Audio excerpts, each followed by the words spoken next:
It's the time of the season when love runs high. In this time, give it to me easy,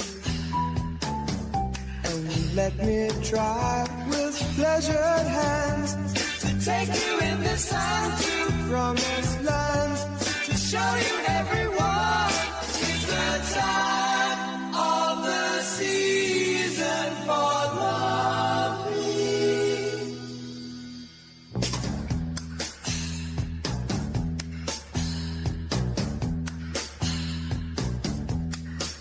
What's your name? Who's your daddy? Is he rich like me? Has he take us anytime to show you what?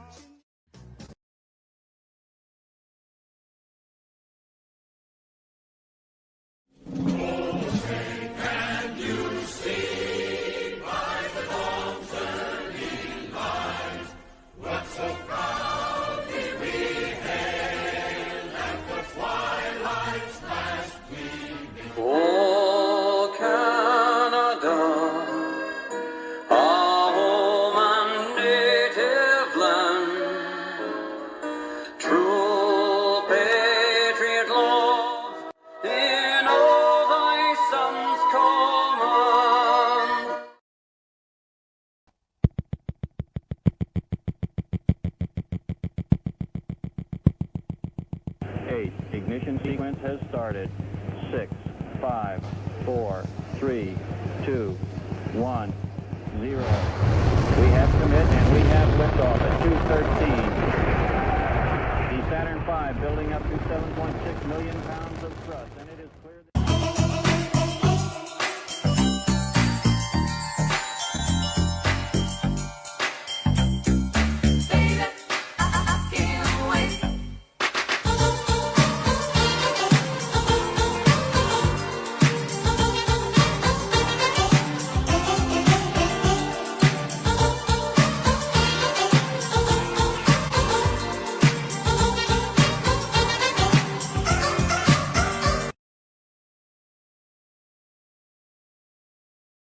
I got a slightly modified Geo Metro.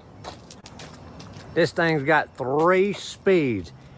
Here, there, and gone. It's got the power of infinity and beyond. Can your vagina be too wet? 100%. And here's how.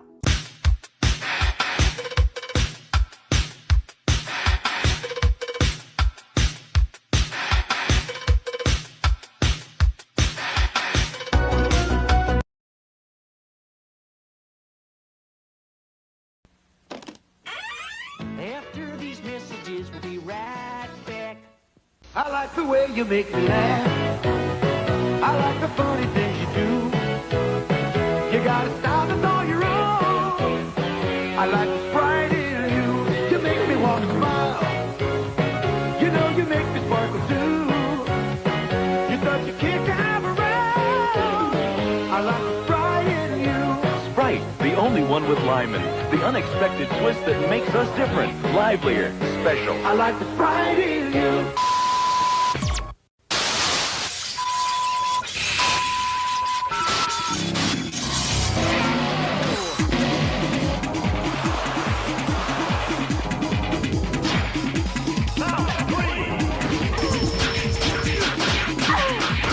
The games are ready.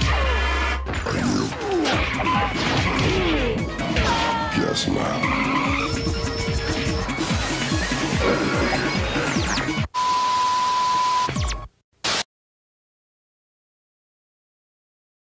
Stop hating Mondays. Be a professional and hate the whole week instead. Stop worrying. Your worries are like the safety instructions that flight attendants give before takeoff. One day when you are about to die, you will not remember them and they will not matter. So don't worry.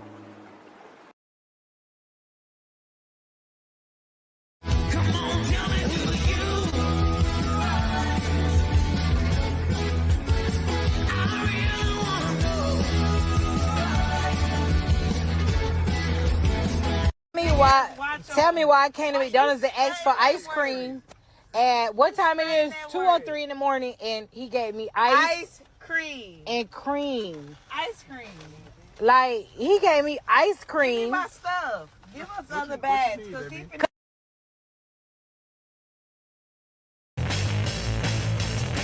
I went down to the beach and saw Kiki. She was all like, and I'm like, whatever.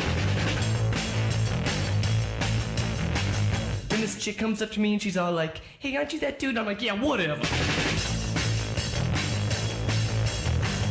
So later, I'm at the pool hall and this girl comes up and she's all like, and I'm like, yeah, whatever. Cause this is my United States of whatever. And this is my United States of whatever. And this is my United States of whatever. And then it's 3 a.m. I'm on the corner wearing my leather. This dude comes up and he's like, hey, punk. I'm like, yeah, whatever. Then I'm throwing dice in the alley. Officer Leroy comes up and he's like, hey, I thought I told you. And I'm like, yeah, whatever.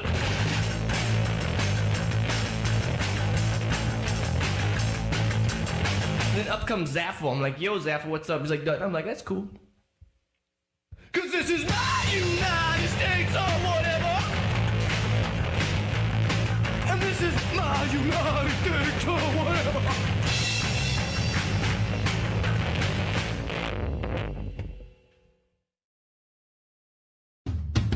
What? Do you feel that?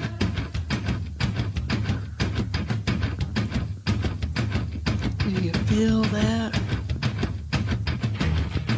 Oh, shit.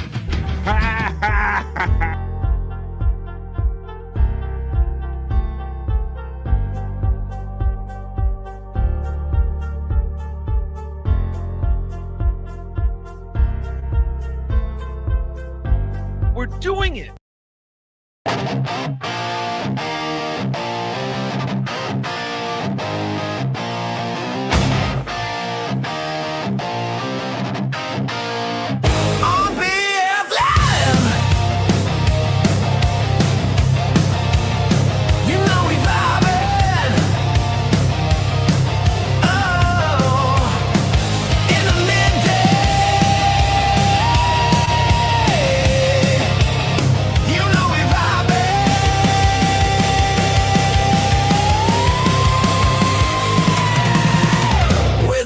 Chat family and the greatest panel of friends and all them positive vibes. Oh, it's BF Live. Well, hello and greetings. It is, in fact, BF Live Cock-a-doodle-doo, some bitches.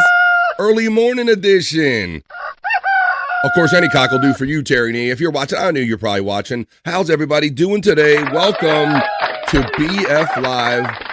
The Vibe. We're doing a little AM edition, folks. I'm a hopeful today, and I'll let you know why. This is a little AM edition. The reason I'm here today, I'm going to be doing my show. It's normally from 8 to 12.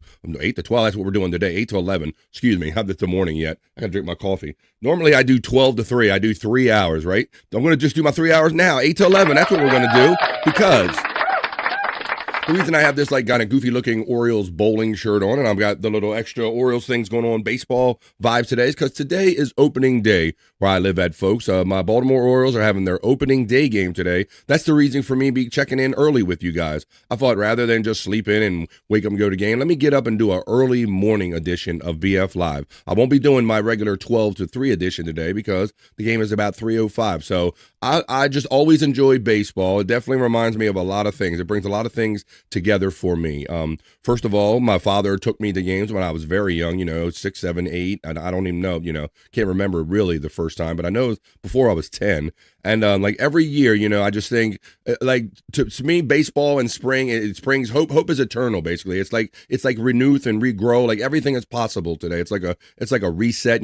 My team has no wins, no losses, so it's like we're starting off with a fresh thing. And I like to think that life is like that too. We're starting off with a fresh slate today, folks. So That's some of the things that I enjoy about baseball and all that stuff. And the reason I even eat these little goofy pink mints to this day is because it's something that I got when my father took me to baseball games. He wasn't paying those concession prices back in any day, and he would take me to the grocery store and he would say, just have at it, because he knew that I could pick a couple things and they probably wouldn't be nowhere near as expensive as maybe one singular item at the stadium. So yes, spring is here. Hope is eternal. I think once baseball season starts, we're going to kick winter's ass out the door. It won't be around anymore. That's what I like about baseball, because, the baseball season will start and the first couple games might be cool. But then, like, before you know it, you're 10 games into the season and the winter's gone and spring is here. So that's what it's all about today. So welcome to the morning and welcome to BF Live The Vibe, little morning edition, little AM edition. I always like to try to do these shows too, to catch people where they are at. Because I understand there's many people out there working, hardworking people, right in the middle of the day when I do my normal 12 noon show. I can't stand that glare. I have some new glasses on the way, folks. I went out yesterday after the show, and I went to my regional eye center. I'm going to tell you about that because I've experienced a whole new thing today. I think I might have a friend or two join us. We'll see. I told my fellas like Scott and Bobby Nick, I'm like, unless you're like up and you can't go to sleep or something, I totally understand why you wouldn't be able to make the early edition of BF Live The Vibe today. But yeah, so I got some new glasses on the way. Hopefully, definitely less scratches and hopefully much less glare because I'm getting a UV coating and all. But yeah, the glasses, it's been like a whole thing. They're like falling off my face. Oh, what I was going to tell you is that. So what had happened was I used to go to this vision work center around me, and I noticed they started doing these digital appointments. I mean, guys, let me know in the chat, guys and gals, have you experienced one of these new doctor's appointments, eye care appointments? I simply went there for a vision test for eyeglasses, and I noticed that my vision center, they're like, they want to do this digital thing, and I'm like, well, how would that work? So I went to another place. I went to my local warehouse clubs, what I did, the BJ's. I'm like, they'll have a doctor there. No, they didn't. They have this whole thing where you sit in a chair. They basically have like a technician just kind of working the equipment, and it's literally a remote doctor. So now they're not even going to have to put like optometrists in all of these little places that we were all used to, like going and getting our glasses at the mall. I think this is definitely the future. We're just going to sit in there. They had the lady give me my eye test. You waited for a person to come online. Like they would request a fractionist or whatever, and then she looked over my results. And then the thing where they actually say 1, 2, better and all that shit? Well, they actually did that with a remote doctor. So the person that was in the room with me wasn't even working that. So I imagine that's like the legal, technical, medical semantics to make it legal and okay for a doctor who's not even in the building with you to come online. And basically that's how I got my eyes done. They examined me remotely. Looked at all the information and just kind of did it without being in the building. So let me know if you guys ever experienced that. That was my first time experiencing that. We're going to do the chat family check-in in just a few minutes right here on The Vibe. I want to see what you guys are up to, especially this early in the morning. I got some not so serious news I would like you to participate in. Let me know what you think about that. And I got a bro backstage. I was so happy and surprised when this guy said, hey, BF, would you mind if I joined you for your morning show tomorrow? And I'm like, hell to the no. I would love some company from my friend Pecan 420. That's what I want. Gooey goo. Hey, bud. Good morning. How you doing there? What's up? Yeah, good morning. I'm still drinking my coffee. I'm trying to drink it before it gets cold on me, buddy. Yeah, I'm doing okay. Just chilling. Good. Doing a little morning edition here. And I was very, because you work very late and you already joined me on Tuesdays and Wednesdays every day after working. You stick around me. So I was really a little pleasantly surprised when you said, hey, BF, you mind if I sit in with you tomorrow? I'm like, hell no, buddy. What's up? Not much. Just chilling. Been playing a little bit of the new wrestling game, trying to unlock some stuff. Actually playing it. That's all I've been pretty much doing. Just chilling. Good. That's good. Well, I'm glad you decided to join me today. We'll do a chat family check-in and see what everybody's up to this particular time of the day. Yeah, bud. But so I know you've mentioned before to me you're like a Reds fan. So you're a baseball guy, right? Oh yeah, I'm wearing the Reds. Right now, there you go. See, he's rapping. They play later on today too. So they play the Red Sox. Yep. Yeah. So we've discussed how typically because of the weather. Opening day never really used to be till like the 10th day in April, second week in April, but now they've really like pulled it back to like the end of March here, buddy, right? Yep. Yeah. So the I Reds don't are like starting. it. I don't like it though. It just kind of ruins tradition because usually the Reds always have the first game of the season. Yeah, they've yeah, I've been kind of spoiled that way too. For whatever reason, maybe the logistics of where I live, the Orioles have had many like first home openers. Only in recent years have we started opening on the road. I don't know if it's ever since the introduction of the interleague play and all that stuff. I was just thinking about interleague play last night, Pecan. I used to enjoy it when you just never played them until the World Series. Yeah. Right, because old school was National League, American League. There was no interleague play during the season.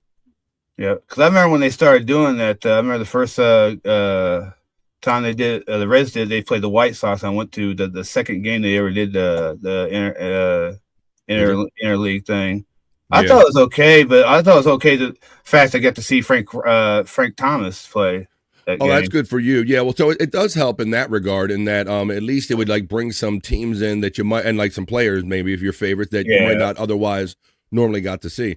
But I've been seeing some really crazy stuff, bro, because I think now they might take it a step further. Now they're really talking. I've seen threats about geographic realignment of all of these teams, and we might lose some serious long-term rivals from what I've seen. Wow.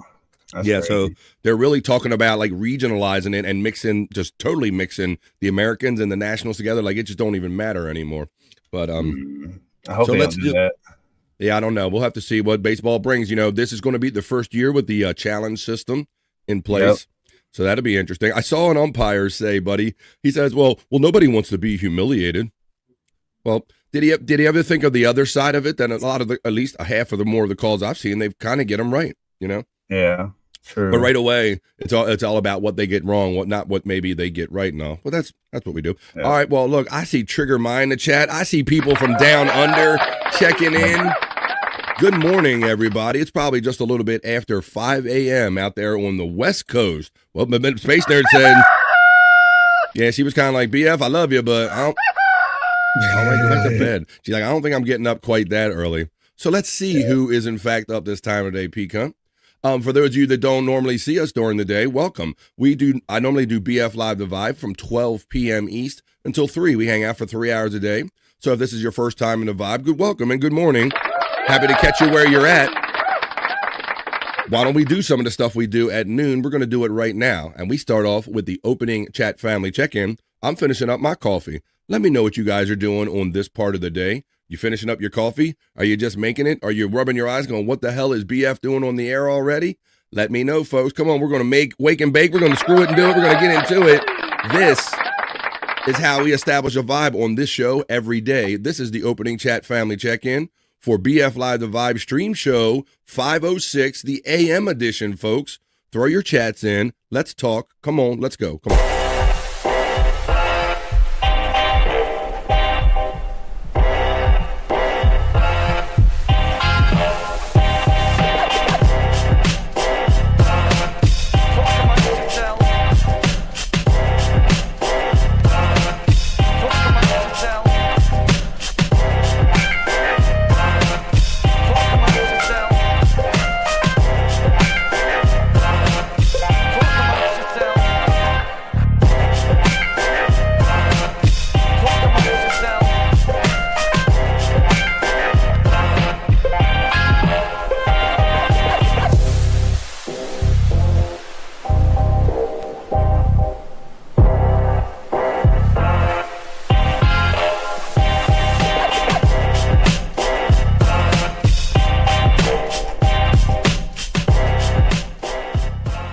Amongst yourselves.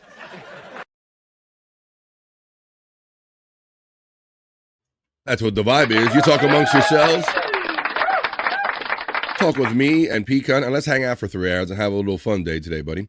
Hey, P, so I noticed you got your glasses on, my friend. It had been like, it's always like 2.5, 3 years between. I like buy 2 pairs and I like go as long as I can, buddy. What your last time you got an appointment? Like, has it been a minute? Well, to tell you the truth, I'm wearing reading glasses. I've never went to the to go get them done, but I do need to get some because my eyes are like really bad, especially lately at work. I've been got that blurry vision look when you look at the look kind of far away. Yeah, so I was definitely so these are finally like they're no line bifocals and all, because you have that whole thing where can't really see things up close. I need glasses to read up close. I'm better at a distance and all that stuff. But it was really weird, bro, because I'm always used to having like a technician come in and they kind of they put this thing in your eye, and then the doctor will come in and ask you a couple questions. But it's all done remote now. So I was just wondering, anybody else had that experience? Well, maybe the chat will let me know if they had that experience when we start the opening chat family check-in, the morning edition. Let me find my little element right here, and I will play it. It's time to go. Where's my come on, here we go. Where my shit moved here? Oh, there it is. Why is it moving? On my soundboard, that is the sound. It's post time, ladies and gentlemen. Post them if you got them. Finishing up my coffee, hanging out with Pecan 420 for the morning edition of The Vibe. Hey. Just a guess happened to be the first one checking in with his Perry membership emoji. It says, it's the hot Amy Grill Perry. We're going to talk, we'll have to talk a little Perry talk. He's been on all week, man, and last night was cooking with Perry. He cooked a little seafood. My friend Pecan sitting... Did you? Well, we'll talk about it. We'll get y'all caught up on it, buddy. Pecan 420, my buddy sitting right next to me, says, Goonie Goo Goo, good morning, begonias. Happy Thursday. Oonga boonga, what do you gano? Let's go, Pecan. Come on.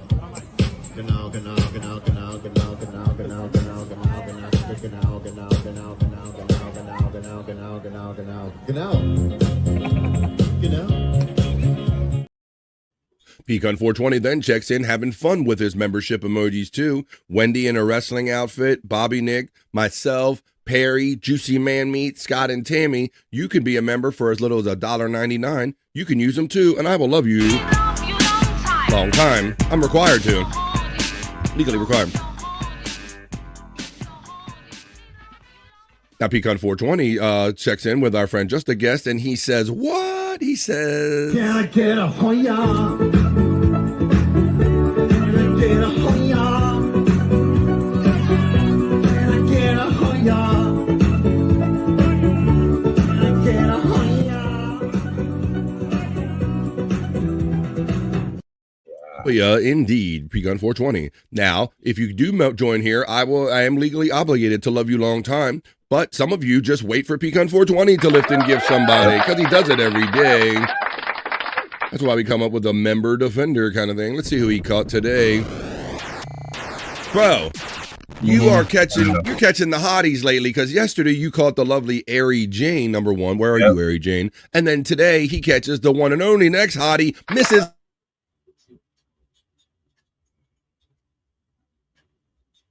You frozen there, BF. I have some... That's awesome, man. When you catch somebody like fun like that, right? Like, always. Caught the Mrs. Levy. So there you go. I got this. There you go. There's that one. I thought I had one with her on here too. I got so much stuff on this board, and every time I add something, it shifts on me one. There you go. This I got. Bruce. Let's see. Look at that. She thanked you there. The lovely Mrs. Levy. She knows it. Wow. And I know, because our friend Perry Caravella doxes you constantly, that you're out there on the West Coast, Mrs. Levy. So she is up at the butt crack of dawn, as they say, working hard. Mrs. Levy. That was time stamped at 8:02 East. That's 5:02 her time. Hello, Mrs. Levy. Good morning. Happy to be seeing you mixing up and all the fun with Perry and everything. Wakey bakey, there's Spawn. Don't threaten me with a good time, my friend, and don't think that I don't always have this pow at hand's reach. There you go. Spawn checks in. I hope you had fun in the lounge yesterday with Bobby Nick. Spawn gets acknowledged by Mandy Diff, who we acknowledge. Mandy. Good morning to our chat family sister, Mandy Diff.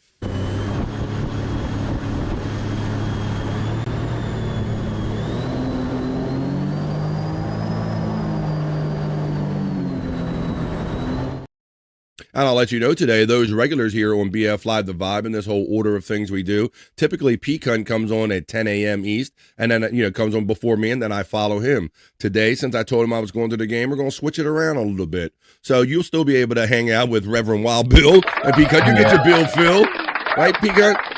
Yes, sir. I got a backed up email saying, what's going on, BF? We need our Reverend Wild Bill fix. And I'm like, calm down. You'll get your Reverend Wild Bill fix in just a little bit. And then, just doing a little different order here today. So, before you know it, everybody will be shouting. In just a little bit, they'll be shouting. Shut the fuck up, Bill! That'll be after BF Live, The Vibe today. We're doing Shut the Fuck Up, Bill. There you go. So that's his co-host, co-hunt, and all that friend over there. There's the membership link. Come on and join, folks. Mrs. Levy, you're welcome, says my friend Pecan 420, my generous friend. Yep. Mandy Diff gets acknowledged by Spawn. Pecan gets acknowledged by Mandy Diff right there. Mandy. The lovely Mrs. Gina Levy. I was at show 200 or 300. She was nice enough, and it really wasn't much notice. And she sat in for me and was my guest for one of my plateau shows. The lovely Mrs. Levy. Love me some Levies. And I love Josh in and Josh from. Josh all around. Tennessee. Aha. Tennessee. He says, Hoya Breakfast Club. I'm glad I can catch some of you people at a different part of the day. You people? What does that mean? Yes, you people. All right. Great. I caught myself saying that there, Pecan. LOL Today checks in and says, what in the tickle is going on here? Well, if you weren't here for the opening of the show when I announced it, or yesterday, today is opening day, Major League Baseball in my city, and hope springs eternal. I love it. It's like the flowers are going to bloom, the winter's going to go away, and it's the rite of passage for spring. So rather than not do a show at all, I said, let's me get on here a little early and see where my friends are in this hour of the day. BF Live, says Mandy Diff. Mandy Diff shouts out Josh with lots of emojis. Brutal Pain says, Hoya. Brutal Pain is acknowledged by Mandy Diff. Brutal Pain says, I thought you were wearing a construction vest at the LOO opening day. Here, it's here, there too. All right, free what? Conies. Free conies? Yeah. Corn dog, or not corn dogs, but hot dogs with coney sauce on it. Oh, okay. Thank you for the reference, buddy, because that sounds like a regional thing. Coney Islands. Okay. All right. Thank you, my friend. Well, they got Skyline Chili there. That's a big thing there. Yeah. I did a report because Brew's from Ohio, so. Yeah, tell everybody. So I did a report a couple of months ago, maybe probably a year ago at this point, with the Blur of Life about Skyline Chili ice cream. So this Skyline Chili is a big thing in the kind of region you guys are talking about, right? Yeah, definitely the Midwest, especially Cincinnati. Yeah, but I'm like, but they must take that shit seriously if they're trying to turn it into an ice cream. So they look at Skyline Chili ice cream, I think. Mandy gets acknowledged by Brutal Pain. Yeah, I don't know. I'm just a bad pizza guy, Pecan. They try to have all these crab cake things and these exotic. They're trying to get more and more exotic with the foods in the parks, but I don't. Of course, they all still get exotic with the prices too, right? Oh yeah, all the time. It could be like $10 for just a damn hot dog. Yeah, they actually have a little bargain area in our stadium called like the 410, and the idea is that they offer basic things, Pecan, that are affordable, like a basic hot dog, basic beer, kind of basic bitch beer for $5-6 or something. Brutal Pain gets acknowledged by Spawn. What's up, Spawn? Says Brutal Pain. There's Bobby Nick in the lounge and all of his information. Click on that if you want to know about all things Bobby Nick. Or Scott Fitzpatrick, click on his box. My regular alarm is going off today. I'm having a day, folks. So I'm up before my regular alarm. Josh in Tennessee informs me, says, I had a remote doctor about a month ago. It was wild. Now, Josh, you say doctor in the general sense. I imagine that's going to be the next thing, Pecan. So I was only a little put off by this in the fact that it was an eye doctor. But yeah, imagine what Josh is saying. Like, if you had what are you going to have, like remote proctologist or something? They're going to send over in front of the stick machine of the the fucking digital stick machine or something, bro. Yeah. But I mean, we talk about this with fast food, and I mean, bro, I think in the next 2, 3, 5 years, we're just going to be seeing more and more of this. I mean, now they don't even have to have an optometrist at every little shitty mall location anymore. I mean, that's going to fundamentally change the way they do business, man. Yeah.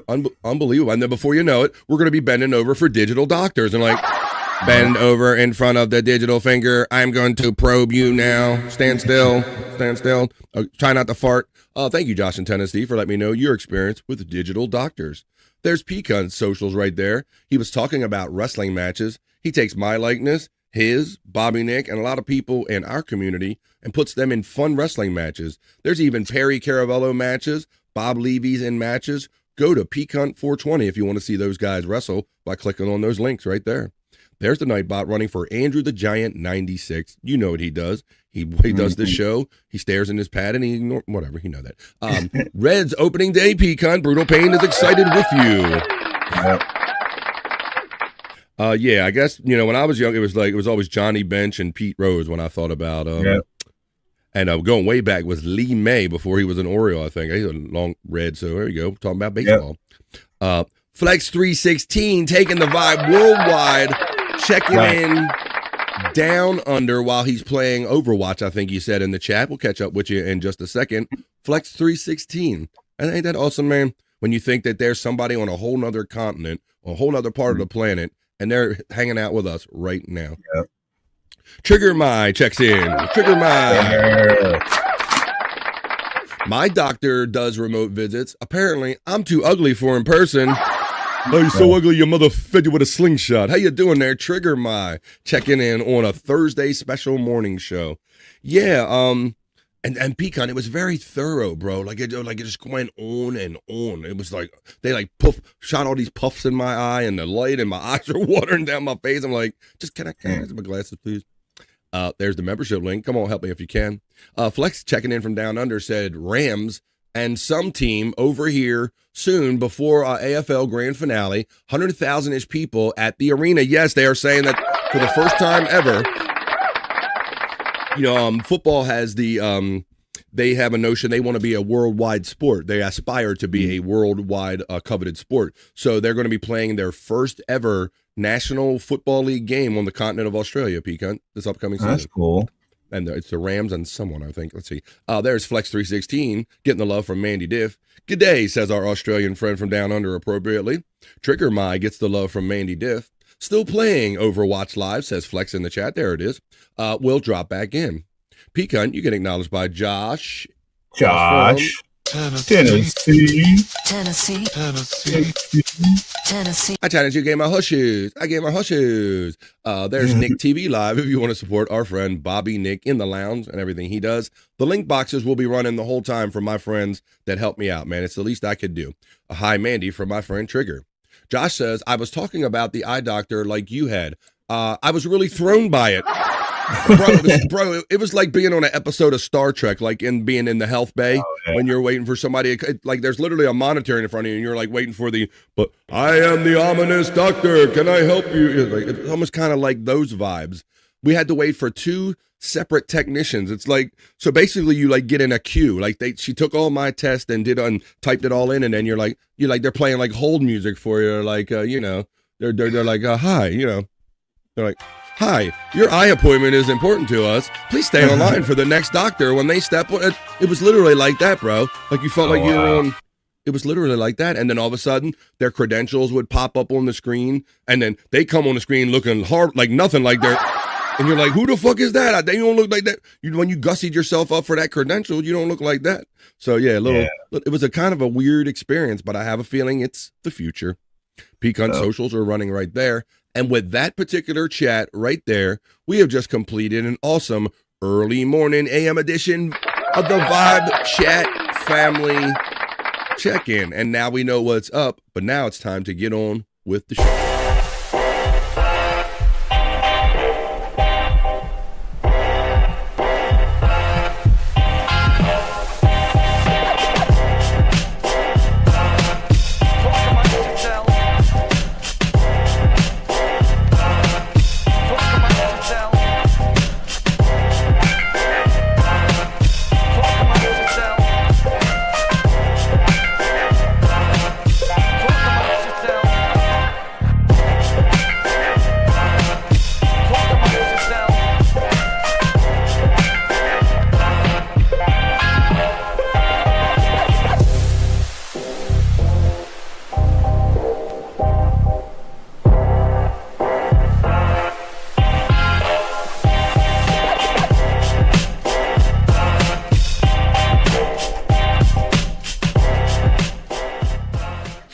amongst yourselves.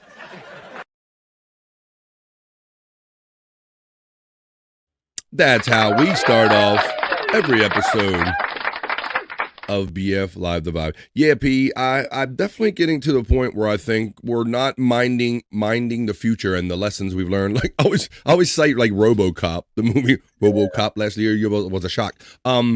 You know, it had like kind of those kind of tales of the future. Like if you kind of build something that you can't control, it might kind of overtake you kind of situation, Big Brother. And I think we're seeing like examples of that like every day where we're seeing these automated cars kind of just doing what they want and out there and all.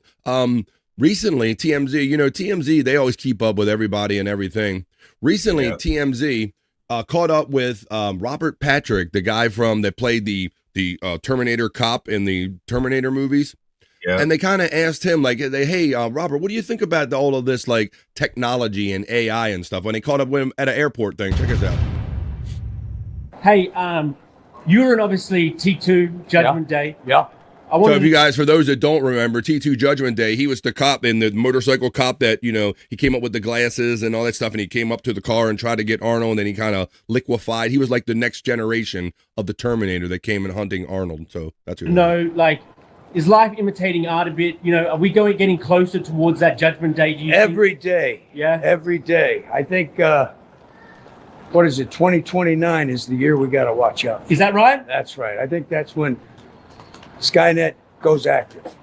Oh, Skynet. Oh, that's from. You're hilarious, right? Do you think, like, you know, we are creating these robot type things that are really realistic?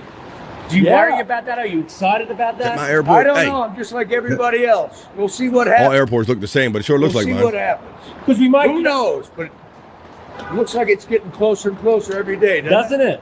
Doesn't it? Because, like, I think, you know, even if they, you know, destroy us all, it'll be a bit of fun in the meantime. You know, they'll be doing all that stuff. It's a lot of things that are overlapping. A lot of things Still that not were in convinced that that ain't my movie are airport. coming to fruition, but we'll see what happens. Do you often think about that when you see stuff in real life? Like, wow, this feels like our movie. I do now. Yeah. All the drones that are being used in battle. Yeah, bro, that's another thing.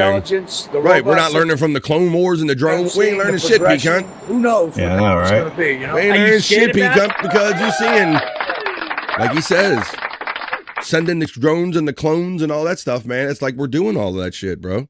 Yeah. We are doing all that stuff. And yeah, it's just AI is just I showed you the one where they're like driving through like police incidents and all that stuff. These robots have there's no judgment. There's no that lack of human judgment. Yeah, that during that shooting, remember the one car was blocking off the road from the ambulance and nobody could control it or do anything. Here's another example of AI and the machines running the world and just getting carried away, P-cunt. Watch what this delivery robot did in Chicago. It just busted through. It just busted through the glass going down the road. Like, hey, they gonna blame us for that shit. Run! Yeah. I have been programmed to run. Look, it's got like a little goofy eyeball eyes too. And it like blinked when it went through the window. It was like, oh fuck. Look, it's blinking. Yep. Motherfucker's blinking like it's a person, P-gun. He's like, what the fuck? What's going on? So there you go. This is our future. People are going to be getting their dominoes, but this is what the price we're going to pay right here.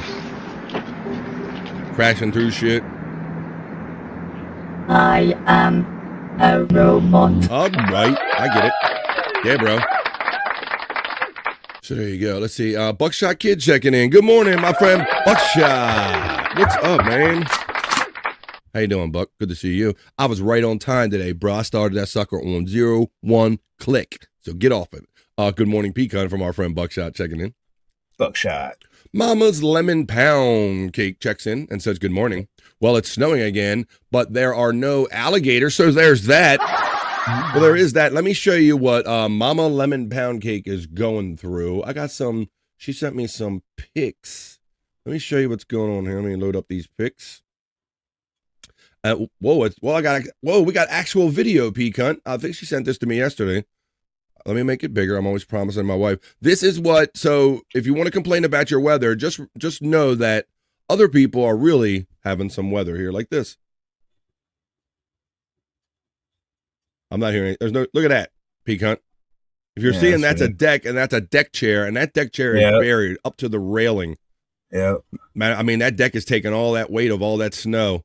And it looked like that every time. You've sent other pictures there, Mama Lemon Pound Cake. Thank you for that. Let me see. She also sent just a regular picture, I think, here. They're currently in Candid. Yeah, this one. And then this is that's a video too. Okay, they're both videos. So yeah, so some people got to deal with heat. Some people got this to deal with. So whatever you're dealing with, we hope you cuddle up with us and stay warm. Oh, there we go. Share that one. There we go. Look at that.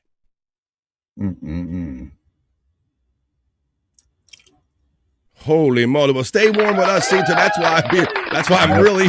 She makes me even more pleased that I'm going to baseball today, and we're kind of getting past that. I just can't win watching the whole BF Live, the vibe, whether it be early morning or the afternoon. You're going to get parts of it. Well, I appreciate any part you catch there, Buckshot. Thank you. Pound Cake. Yes, it reminds me of the Van Halen song. Mandy's getting love from Mama's Lemon Pound Cake. Good morning, Mandy dear, from Buckshot. Good morning, Mama's Lemon. Buckshot getting the love back. Good morning, Nightbot. Good morning, Spawn. Mandy Diff, like, Robot will get a ticket. Well, they came like, right, and then Pecan. Then AI is going to be like, no, I am superior. This is my prime directive. You cannot give me a ticket. You know, to be dumb shit like that. Yep. All I want is robots with freaking laser beams. That's all I want. Good morning, Buckshot. Wow, says Mandy Diff. Buckshot gets the love. Spawn says, I'm dealing with the backdoor trots from the strong antibiotics. Oh, boy. Well, that's why, you were here yesterday from we had unprecedented 3 breaking poos, at least. And one of them was Spawn. At least one of them was Spawn. Let's check it. Okay. We're caught up with the chat and everything. Great conversation and great hanging out with my bro, Pecan 420 right here, talking about the future and AI. And all that shit. We'll be around here till 11 a.m. East, and then Pecan, he's going to pick it up, and we're just going to keep rolling all day and having fun. So we're just doing a little different order today. Terry Nee checks in and says, good morning, lover boys. Hello, Frisco. How you doing there, Terry Nee, buddy? Yeah, I'm doing this. You know why I'm doing the early edition today. Frisco. Hello, Frisco. Good morning, Terry Nee. Spawn, send pics. No, don't you start your shit. I'll have him send them hot turd pictures to you up there, and you can put them on top of that snow, darn it. Let me see. Buck getting the love from Terry Nee. And chat family is assembled. Early edition here, folks. Now, I'm going to do another thing that I do on the later edition. We're just doing a little earlier. I'm going to make my way over to my news desk. I got a spiffy news desk over there. I got a spiffy chat family. Let me know what you think about these stories that I'm about to bring you. But don't worry, folks. This is fun news. This is some of the other news. This is what we call the not so serious news. That's what we're going to do right now.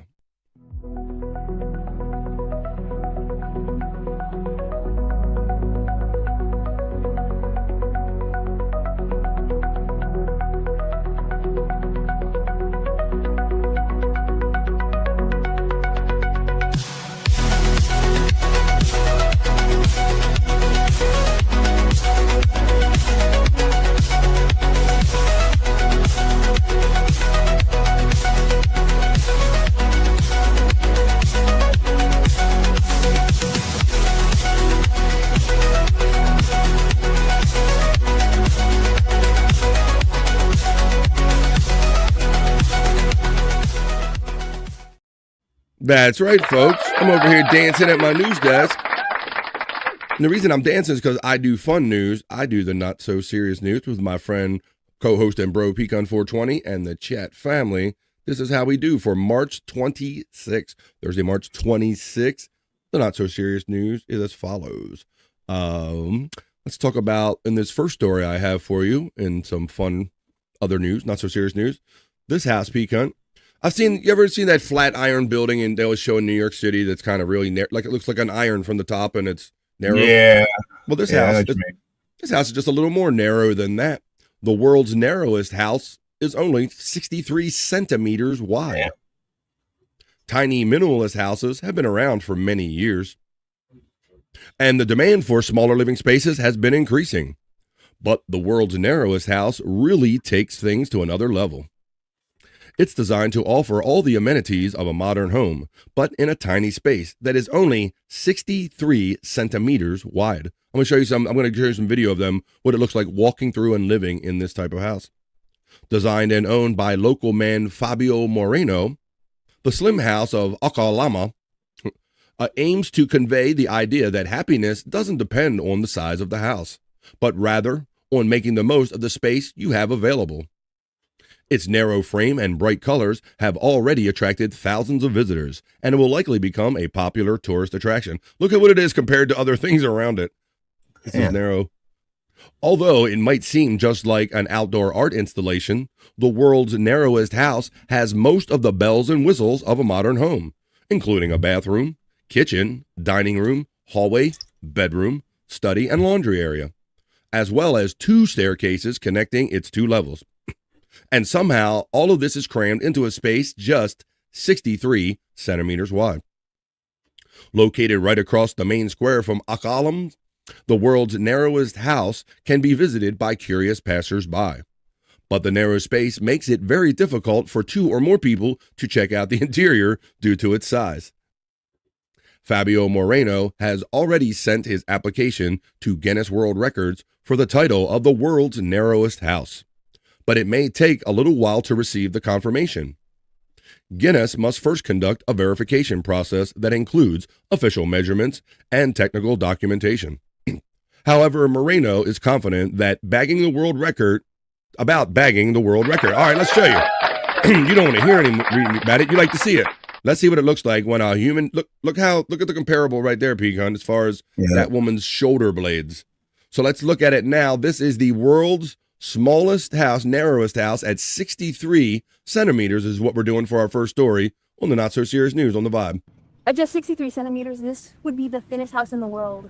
It is located just a few hours from Lima in the province of Boral and is competing for the Guinness World Record, believe it or not. It has gone viral on all social media, on Facebook, TikTok, Instagram, YouTube. The press has come here to see it, and it really is true that it is the narrowest house in the world. So today we will see this little house together, which is located here in Okayama. So let's get to the video. We left Lima very early on the Z-Bus company. Yeah, it's like a whole thing. I'm not going to give you the whole tour. I'm going to get you right in the house. Here, let's go. Shower. Let's go in. In total, we are going to... Hello? Good. It is the police station and the municipal palace. And a few meters away is the thinnest house in the world. So let's get to know it. Here we have Betsy. Hello? Good. How are you? Welcome to the thinnest house in the world. And just if you're wondering about the oddity of the voice and all, this is originally a Spanish article that I converted. It translated into English, so there's a reason for that. So we are going to tour 9 rooms inside the little house, and in each room you can take your photo. Okay, let's enter the little house. First, we have the bathroom. I was going to say, you manage if you blow that thing out there, Pecan? Yeah. Like. Right. Well, that's the shower right next to it. Completely functional. Okay, everything works properly. The sink and the toilet and the shower that is behind you. This is the shower. Yes, that is the shower. That's the shower right there, bro. Look at the shower head. Hot water, cold water, everything. You can shower while you're sitting on the toilet. Yes, everything. Yeah, I know, right? I mean, water really comes out. Yes, take a shit shower. Shit shower and shave. Let's you don't even have to move. But we have these crafts made of wood that are brought from Thailand. Our little mat that we have on the bottom side is brought. We have a collection of drinks. Great. Qualified and I just want to see the hallways and stuff. Yeah, I know. I don't see everything that's on the fucking shelf. On this side, we have the dining room. That gives you some perspective right there. I mean, there's the whole width of the house, like right there. To fit in this little it's basically like one long hallway. Oh, it reminds me of the dining room in Blancanieves. I don't know why. Look at those narrow chairs, Pecan. Yes, all right. You got to be a certain body build to fit in this house. Size. Yeah. Look. No, if you can see the chairs, everything's custom made so that. We have to be a little person for sure to be in that house. I'm club fucking footed, you asswipe. I'm not a little person. I'm club fucking footed. Let's see what everybody's saying about our first story in the Not So Serious News. The world's narrowest house. If I get an erection in there, I'll touch the wall next. Stand there like this and kind of point it out there, Pecan. Let's see what everybody's saying. Buckshot Kid, good morning. The robot will get a ticket. That's where we left off. Wow. We got the antibiotics. Picks. Good morning, Terry. Buck. All of that. No, I don't want no pics in video today, damn it. Oh, you mean me get some pics? Not, I'm scared about the shit pics. Believe me, I have plenty content. This did on my tool. It was morally wrong, says P. Oh, Jesus. Yeah, save that segment for Scott and them. Duke plays tomorrow, right, Spawn, or is it today? Sounds like in his toilet. Duke's playing in his house right now. Hey, right. You know what I'm talking about. Duke's playing every day at my boy Spawn's house. He must have a small wiener. Whoa. BF. Tien un pene grande. Grand penis? Yeah, I got my big penis. Yeah. The cruise ship bathroom, says Mandy Div, as the size of that, maybe. Ship shower and shave at the same time does sound convenient, but I do not know what this shave thing is you speak of. Yeah, but you're hairy ass, Brutal Pain, our friend checking in. Only one cheek can fit on that chair. Yeah, bro, that was some narrow shit. Could Brutal Pain walk through that house? Yeah, could you? Yeah, bro, his shoulders will be like probably touching. He had to go sideways to get in that house if he could. Let's see what he's saying. Good morning, Brutal Pain from Buckshot Kid. And there you go. That's our first story in the not so serious news. See, I told you I wasn't so serious. I got another one. Like to see it? Here we go. All right, Peacunt. So, I've never been a big tattoo guy. I don't have many tattoos. Have we?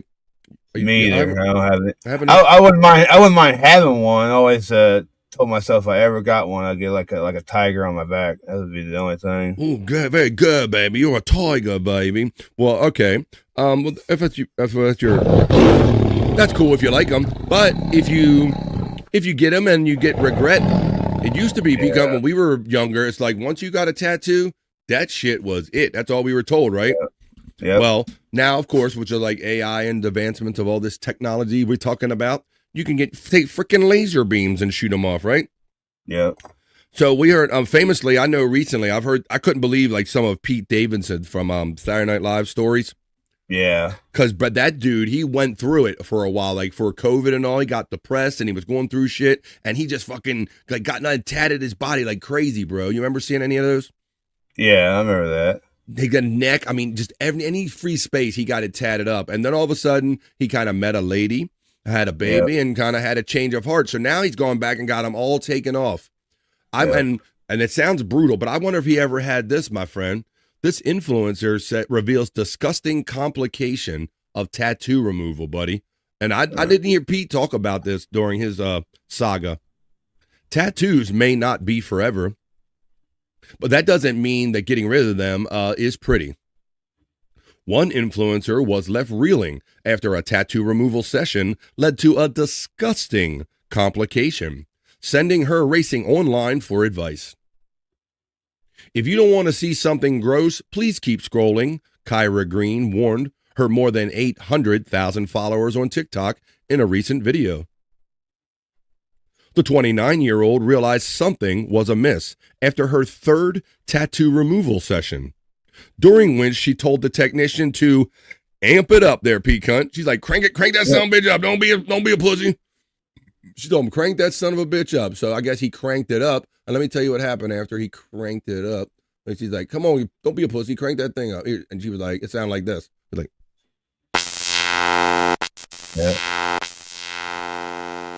like, told her to amp up the laser treatment on the back of her leg.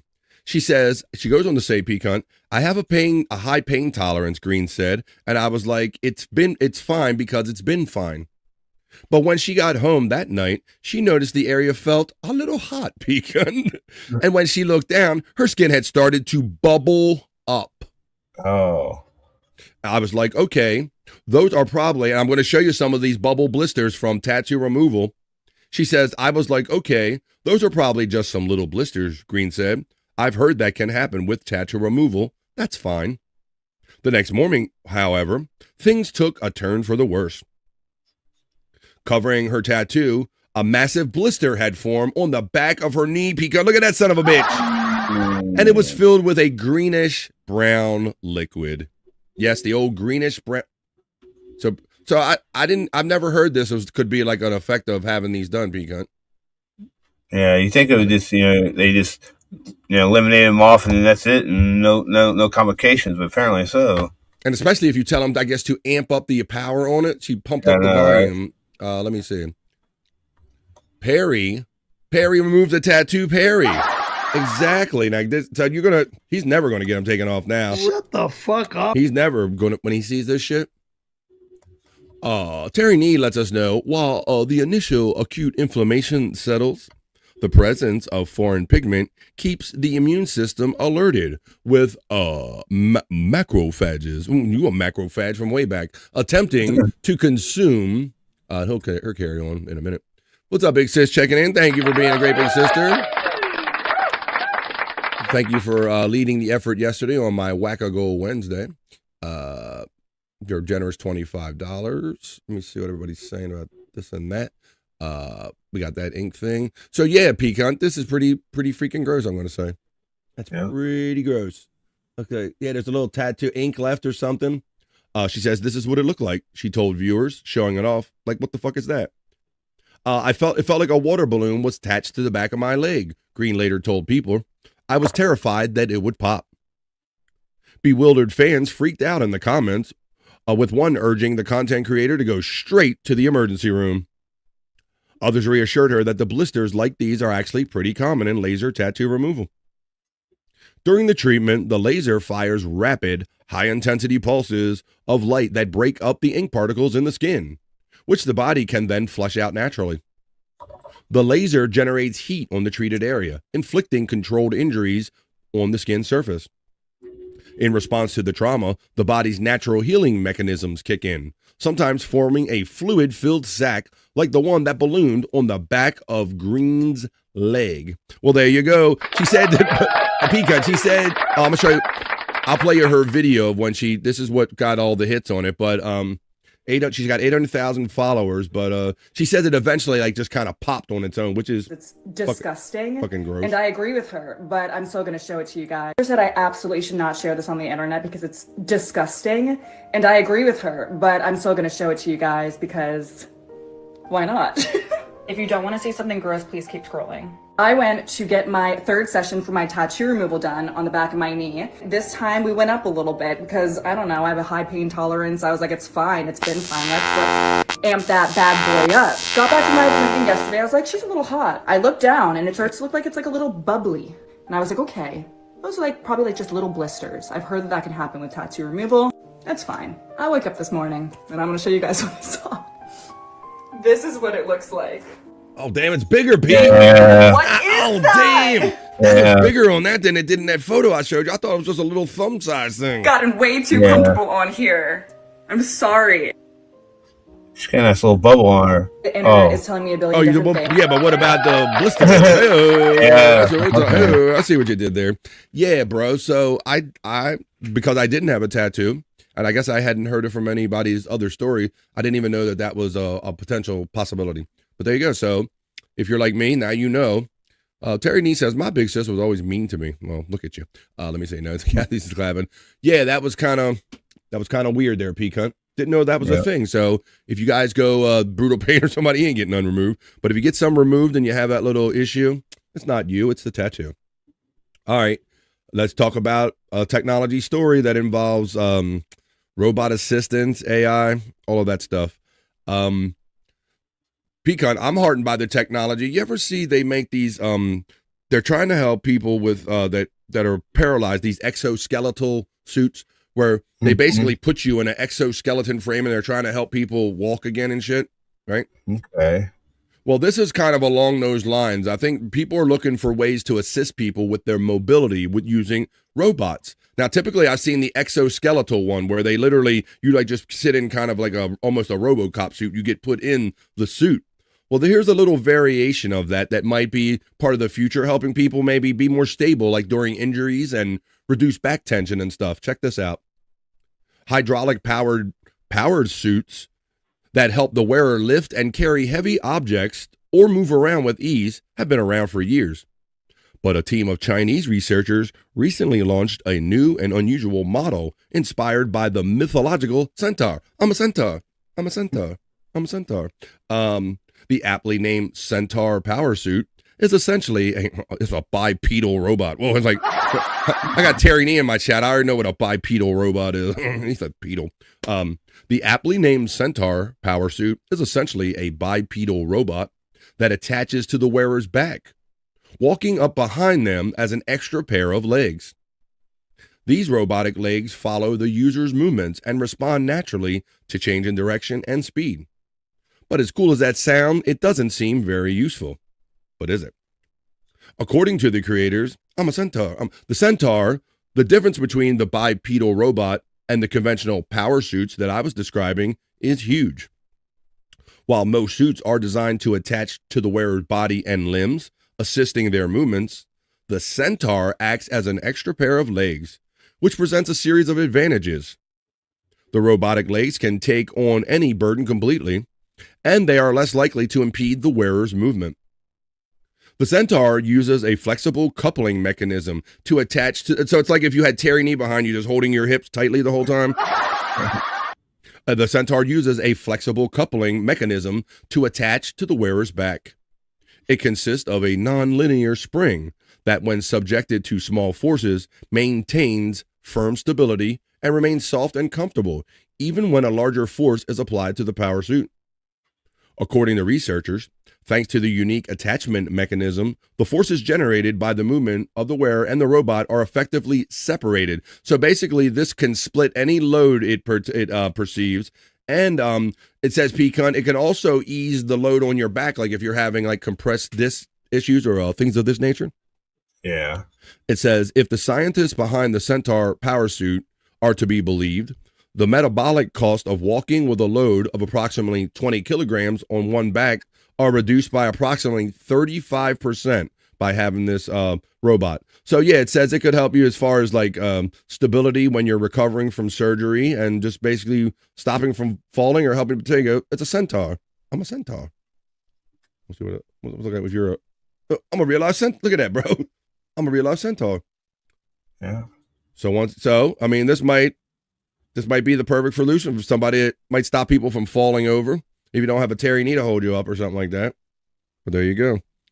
So there you go. I'm a centaur. I'm a centaur is our next story. In the not so serious news. Let's see what everybody's saying about that one. And then we'll get on to some more other stories. He remembered the macrophages, carrying on from what he said earlier, sending the white cell macrophages to an isolated ink particle, which results in long-term immunosystem activation. Thank you, Terry. We're on to the next story. All our friends running. Flex, good to see you, my friend, says my sister. People that actually identify as centaurs would buy that for sure for their cosplay. I'm a centaur. I'm a centaur. I'm a centaur. Let's see. Good morning, crazy cute sunflower, who says good morning to me. And Pecan, wake and bake time, BF tank, don't you? How about this, crazy cute sunflower? I'll separate things up. I would like to do a celebratory smoke with you at the end of this news production right here, the not so serious news. I think that's when I would like to do it. There you go. Okay, let's get on with another story. We moved on from the centaur story. Pecan, I don't know how they do driving tests in your state, my friend. My next story is about taking that's right, you don't drive it on.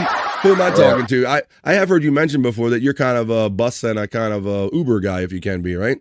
Yeah, well, back in the day, so just pretty much walk everywhere. You know, as a walker, pretty much. So is that right? So you just never, because I'm the last of five. My oldest sister, who's no longer with us, P, she never went and got her license either. Never bothered. There was a couple rare situations where she was the only sober person around where she had to drive a car. Yeah. But my whole sister, her life, she never had her license at all. But so here, you know, I think in a lot of states you have to take like the written test. You have to see if you know the facts, and then you'd go take a actual driver's test. So I think I passed the first time. I passed the driver's test, and then I had to wait 10 days or so and take the driving test. But this next gentleman, he didn't have such easy go as I did. In my next story in the not so serious news, Pecan, This man passes the theoretical driving test, basically the written part, test after 9 years and 139 attempts, Pecan. Damn. This is a persistent, dumb son of a bitch. In our next story in the not so serious news. Let's see why it took him so. Of course, it's a Polish man. Fill in your stereotype jokes here. A resident of Tarnow, Poland, got his 15 minutes of fame for a rather unflattering reason. Taking 139 tries to pass the theoretical driving test, a mandatory step to getting a driver's license. In Poland, as in other European countries, aspiring drivers must pass a computer-based test before taking the practical driving exam. If one doesn't pass the theoretical test first, they don't even get to attempt the driving test. That's how it is here. Most people only need between 1 and 3 attempts to pass this particular test, but in extreme cases, it can take years and dozens of attempts. Last week, Malopolska Road Traffic Center in the Polish city of Tarnow announced that a man managed to pass the theoretical driving test after a whopping 139 attempts. They had been trying since 2017 and spent $2,100 American dollars in exam fees. This person did not give up taking the exam. It shows that driving license is very important to him. Now he is waiting for the practical exam. Gurel explained that after the unnamed person failed the test dozens of times, they had a conversation and he learned that the candidate had been using a demo version of the test that prepares, didn't even have all the right questions, P-cunt, which didn't include all the possible questions. After he started using the full version of I only got the trial version. I don't know why I don't know the rest of the questions. I don't know. After he started using the full version of the program with all of the questions, he was getting closer and closer to a positive result. Go figure. Missing fewer and fewer until he. Now that's a Polish ass story if I ever heard one, P-John. That is a Polish ass story if I ever heard one. Takes 139 attempts. Why didn't the Polak pass the positive driving test on the first 138 attempts? No, he had the demo of it apparently. Wow. Let's see what people are saying about that. We have people saying, Josh in Tennessee, good morning from my sister. Good morning, Crazy Cute. My sister gave him all the greeting and the love. Crazy Cute says, I'm with you, Kathy. I never had my license either. Then, when I was going to go a week before, we had to transport a truck drive over. So now I'm too nervous to drive. Yeah, so my sister, I have 2 sisters, luckily. Unfortunately, our older sister, Margie, she's no longer with us. That was the one that couldn't drive. But Kathy is a handy. She's been driving. Let me see. It's weird. Kids don't want to get a license these days. My granddaughter, yeah, bro. I've noticed that too, Terry Nee. You hear about some of these kids where they grew up in this culture, P-cunt, where they're used to mom and dad bussing them everywhere in the minivan. Yeah. It's like they never even like had the notion or the desire. I guess unless they really hate their parents and they need to get away, they're happy to just be driven everywhere. Yeah. Wow. Good morning, Kathy, from our friend Josh. That would be 13,900 in Canadian. What? you do that conversion. I'll stay here. Is BF Blocky Fran smarter than I hope so. I hope so. I don't think, did I say anything to indicate it otherwise? I hope not. Getting a driver's license in Norway typically costs between $3,000 and $3,800 US dollars. Damn. What did that's a more you know that he said my friend lives there. Hope. Buckshot Kid says, my son has been reading the driver's ed book since he was 8 years old. Well, make sure you get him the updated one, Buckshot Kid. You don't want him, by the time he gets old enough and go, Dad, they've updated these things. Well, I need to take the test. All right. But Pecan, and I know you're going to know this because you are of this thinking and generation too, my friend. So when I heard driver's test and multiple attempts and an adult having a hard time, it made me and I'm probably going to have to erase this off of this show, but this is so worth playing right here. Oh, yeah. When I thought of a driver's test and someone that's grown and should have had to easily take a driver's test, I thought of this scene from Taxi. And from those of you that are maybe younger or you didn't put it together, That's Christopher Lloyd in the background here. This is you might know him as Doc Brown from the Back to the Future series. This is when he was on a television sitcom, Taxi, back in the late 70s. This is Jim Ignatowski taking his driver's test. Check this out. Reverend Jim. And so they worked for a taxi company, and at this episode, I think they discovered that he didn't have a license or it was expired or whatever. So Reverend Jim, he had to take the driver's test in order to be a taxi driver, right? You got to have a license. So all of his friends were there to give him like kind of support, while he was there taking the written test.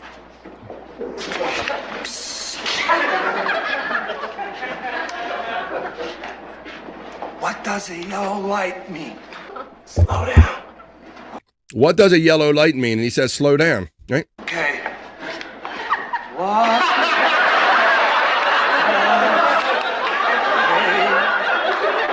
Yellow light mean? Slow down. They're trying to give him the answer. Fucking brilliant, bro. And yeah, very early Doc Brown here. I mean, this, I don't know, whatever it was, P. Cunt, but I knew there was something special about him when he was an actor. I'm like, this guy is like, he's a little different, man.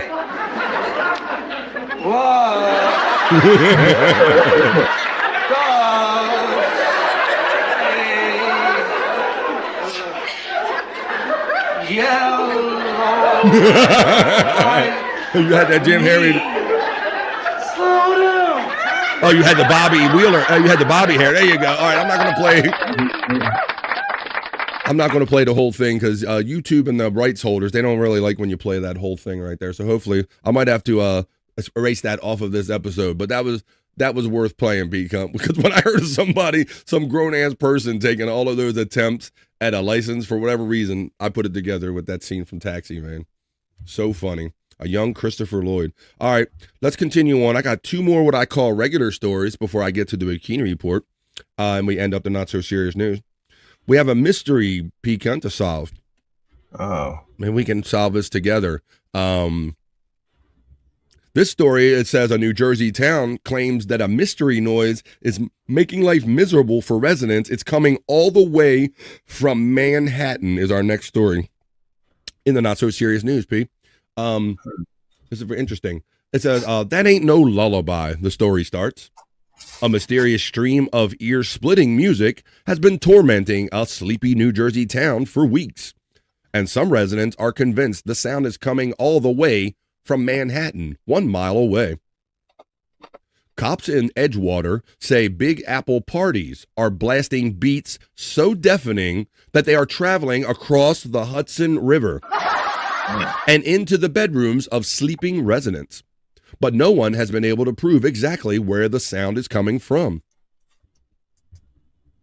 It's obviously miserable, especially when you're a parent and you have a kid and you're working, said Ben, who, despite living half a mile off Edgewater's coastline, has been repeatedly woken up by the middle, not the right, hey, Dad, what is Dad, I gotta go to bed, Dad. It says, it sounds like it was coming from a street over, though. It goes, oh, they must be playing music in the parking lot of a nearby apartment building. When the police told me they've gotten 100 reports and it's coming from New York City, I was honestly flabbergasted. I couldn't believe it because it sounded like it was coming from right outside my windows. Neighbors first experienced the thunderous music on a Saturday night back in October, with residents telling the Post the music kicked off around 11:30 p.m. and lasted until 5 a.m. P-Gun.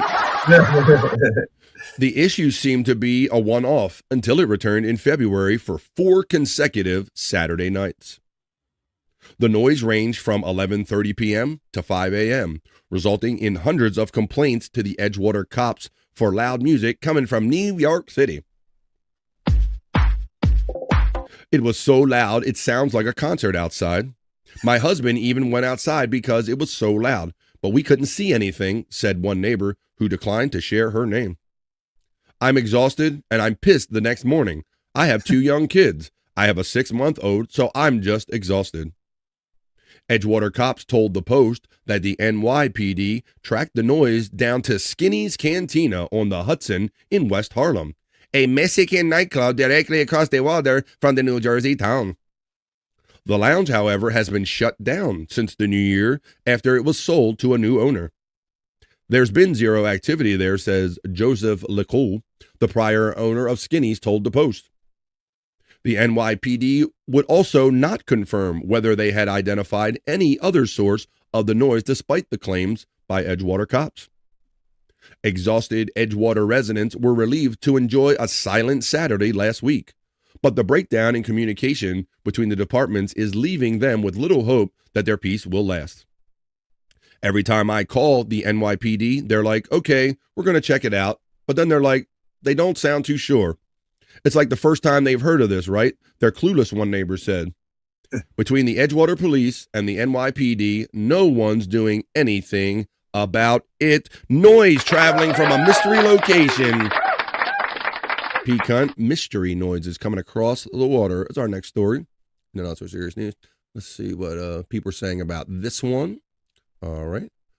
We got a wow from Mandy Diff. We got Terry Nee says, outside Philly, tall radio towers caused floorboard registers and toasters and etc. to play music. Wow, I was picking up the signal because the tower was so close. Guess that's why they changed from all those towers. Wow, says Mandy Diff. I've heard about this, and other places are having sound problems, says Mandy Diff in here. Terrifying. About something Josh says. You had that hair, says Terry Nee. Yellow means hurry the F up. Yeah, yellow means hurry the F up. What does yellow mean? Hurry the F up. Zoom through the light. All right. Well, how about this? I have one more story I want to discuss at length. I have an opinion about this one, and then we're going to end with a sexy bikini report, the way we end every newscast here on The Vibe. And that'll take us almost up to 9:30, and that's about halfway through this episode. Yeah. All right, Piquant. Now, I know I might get close to a nerve with you because I'm going to talk about French fries, and I'm going to talk about Five Guys. All right. Yeah. Now we did a review of fries a couple weeks ago when you were sitting in with us, and I think that Steak and Shake was one of like the top 3 or 5 or something like that. Yeah. But I believe Five Guys was in the mix too, buddy. Whatever you want to say, but what do you have you ever been to Five Guys? No, I haven't. Have not? Bill has. Bill, and I think Bobby Nick has too. Let me see. I think I might have something about that right here too. Yeah. I'll find that right now. We're talking about Five Guys. So we have one around me, Piquant. Here we go. We have one. Bobby Nick has an opinion about Guys have been inside me. Whoa. Hey, what? Guys have been inside me. Five. Oh, okay. Here we go. Five Guys have been inside me. All right. Well, in the spirit of my bro, Bobby Nick, I know it's a little early for him. I want to talk about, they made a change recently at Five Guys, Piquant. So I do believe they're definitely pricey. They're definitely a pricey burger. You've heard? Yeah. I mean, especially when you're comparing McDonald's, although it's kind of scary how close McDonald's has gotten to them. Yeah. But so one of the things I do love about Five Guys is at least they have this whole thing with, they used to put the fries in the cup and then they would overfill it and kind of put the cup in the bag, and that's kind of what they're known for, right?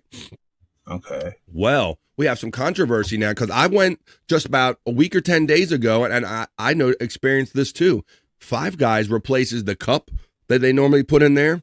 They replaced it with this kind of really kind of flimsy bag, Piquant. And so people are questioning whether it's going to be the same fry experience at Five Guys.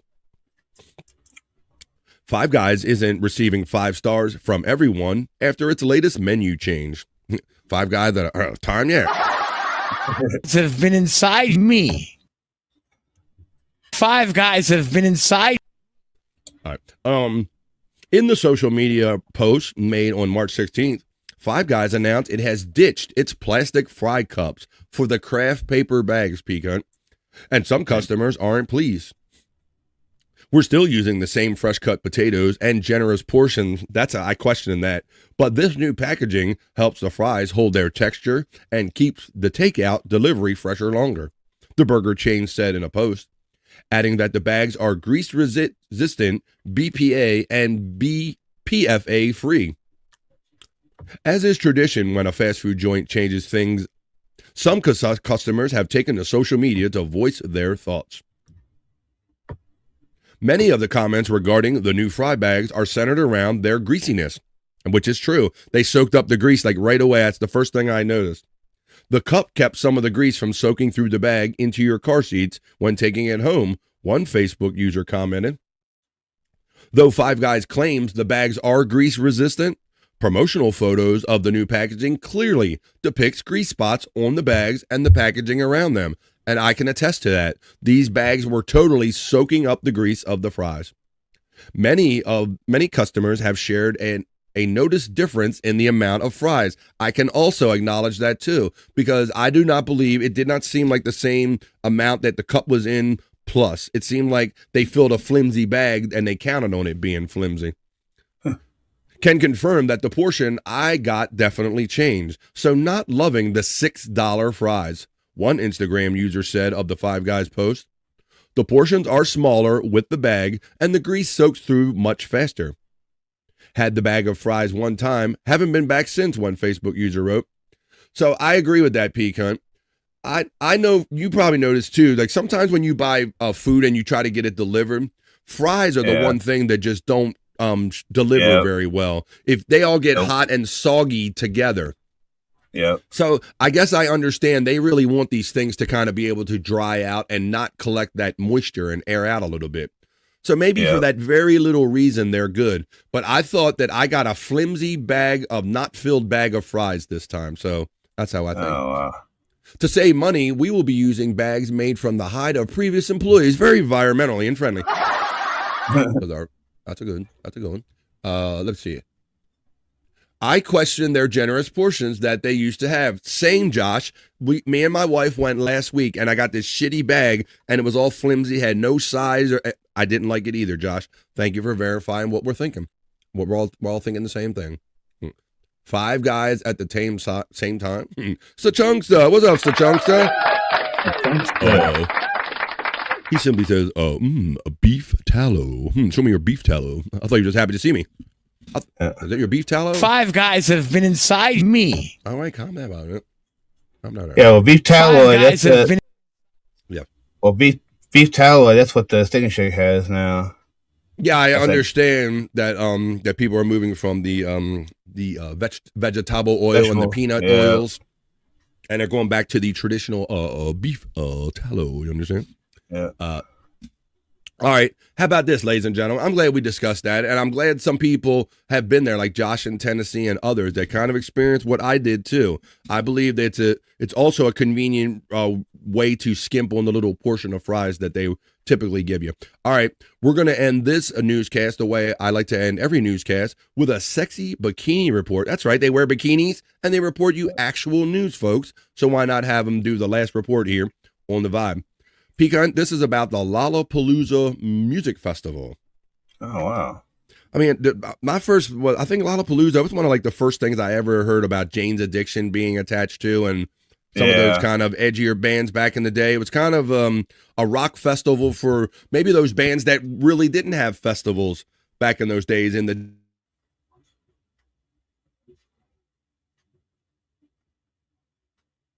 Well, Lollapalooza is happening again.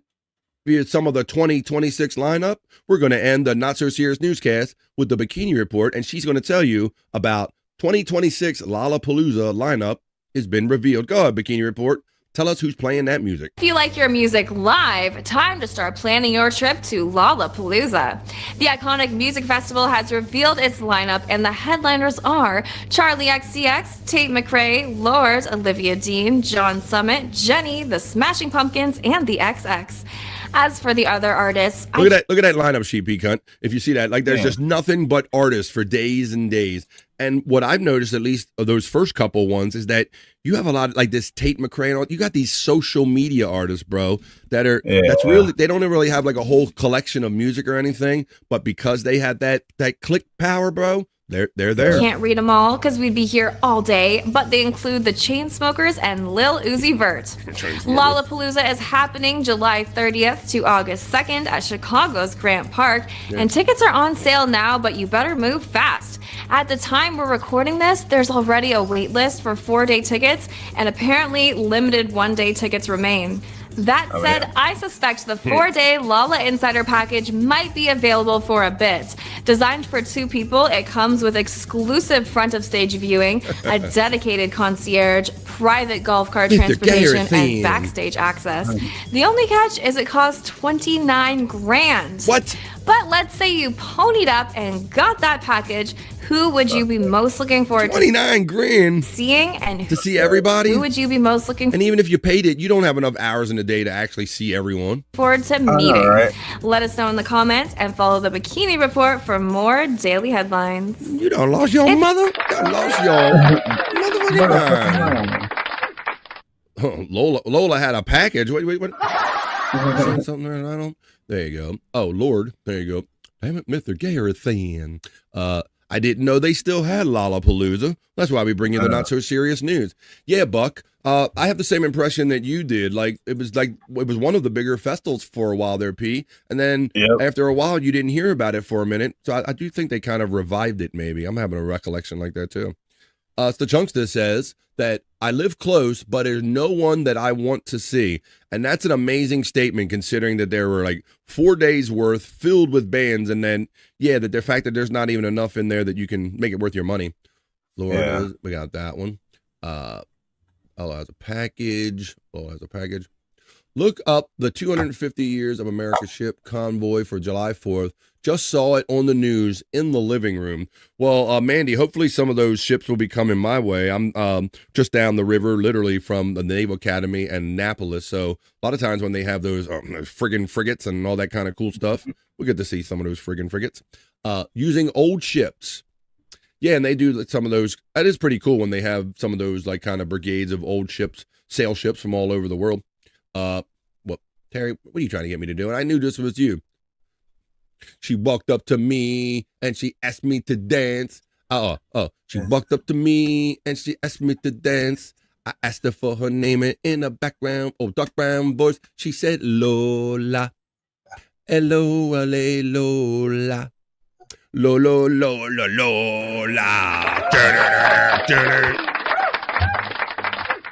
5 guys have been inside me.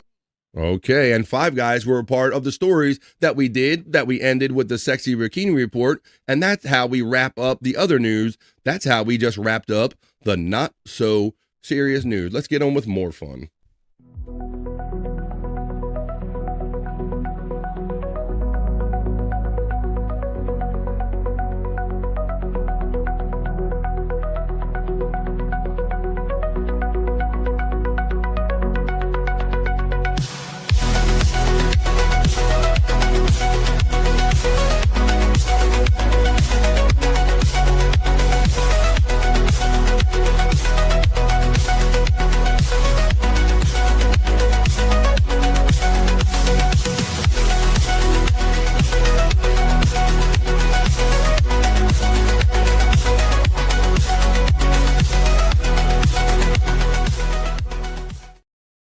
That was the news on the AM edition of what is typically an afternoon show, BF Live The Vibe stream show 506 at our special time today. It is spring, so spring has sprung here where I'm at. I hope spring springs where you're at very soon, if it has not already. I'm going to be attending the baseball game here locally later, so I figured I would do an early version of BF Live The Vibe because I love my chat family so much. I love doing this, man. I didn't want to have a whole day where twiddle my thumbs I don't know what to do. I went to the game and I didn't know what to do. I know what to do right now, though, folks. We're going to take the brief 2.5-minute piss break because we're still at a halfway point on BF Live The Vibe at 9:30 East, where I'm checking in to you from. We're going to take a brief piss break. When we come back, we'll check in with Perry. We'll do a little Perry talk. We'll do a National Day calendar. We'll get sexy earlier in the day because on Tuesdays and Thursdays, I like to give the ladies what they want and deliver them their juicy man meat. And we'll do the bricked up segments. When I got something in between, what I write between, I didn't even write bricked up down. I wrote juicy man meat, Buck's luck. I got all kind of stuff. I got some WTF. What the fuck is this? Some videos. I don't know what they are. But we'll get to that in 2.5 minutes, folks. Right now, I'm going to run to the bathroom. Your chance to do it too. It only takes 2.5 minutes. This piss break, that is. It gives you a chance to stand up, get the circulation back in your legs, stretch, go to your fridge, grab a drink and a smoke, a snack and a friend, and tell them that BF is on early today. Cock-a-doodle-doo, bitches.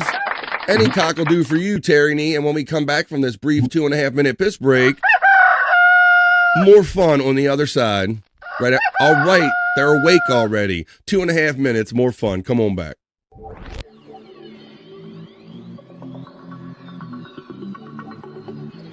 I think I need a piss break.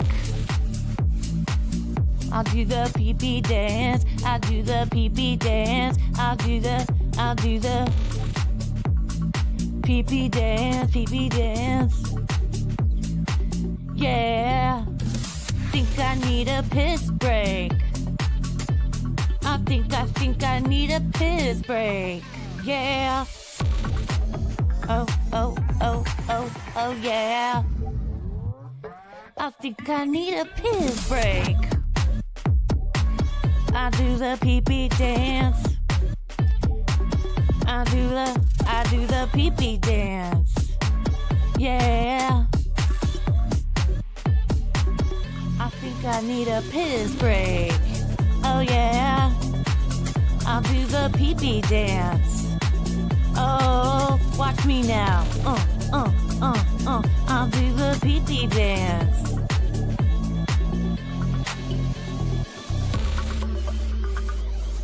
Come on, give it to me, that pee-pee break.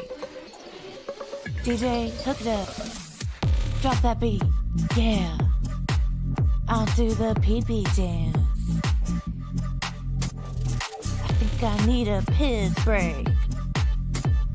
I think I need a piss break. Yeah. Watch me now.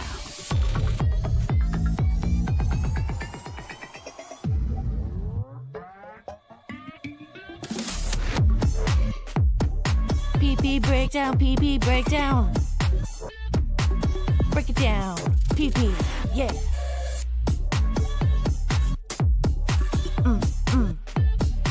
Think I need a piss break.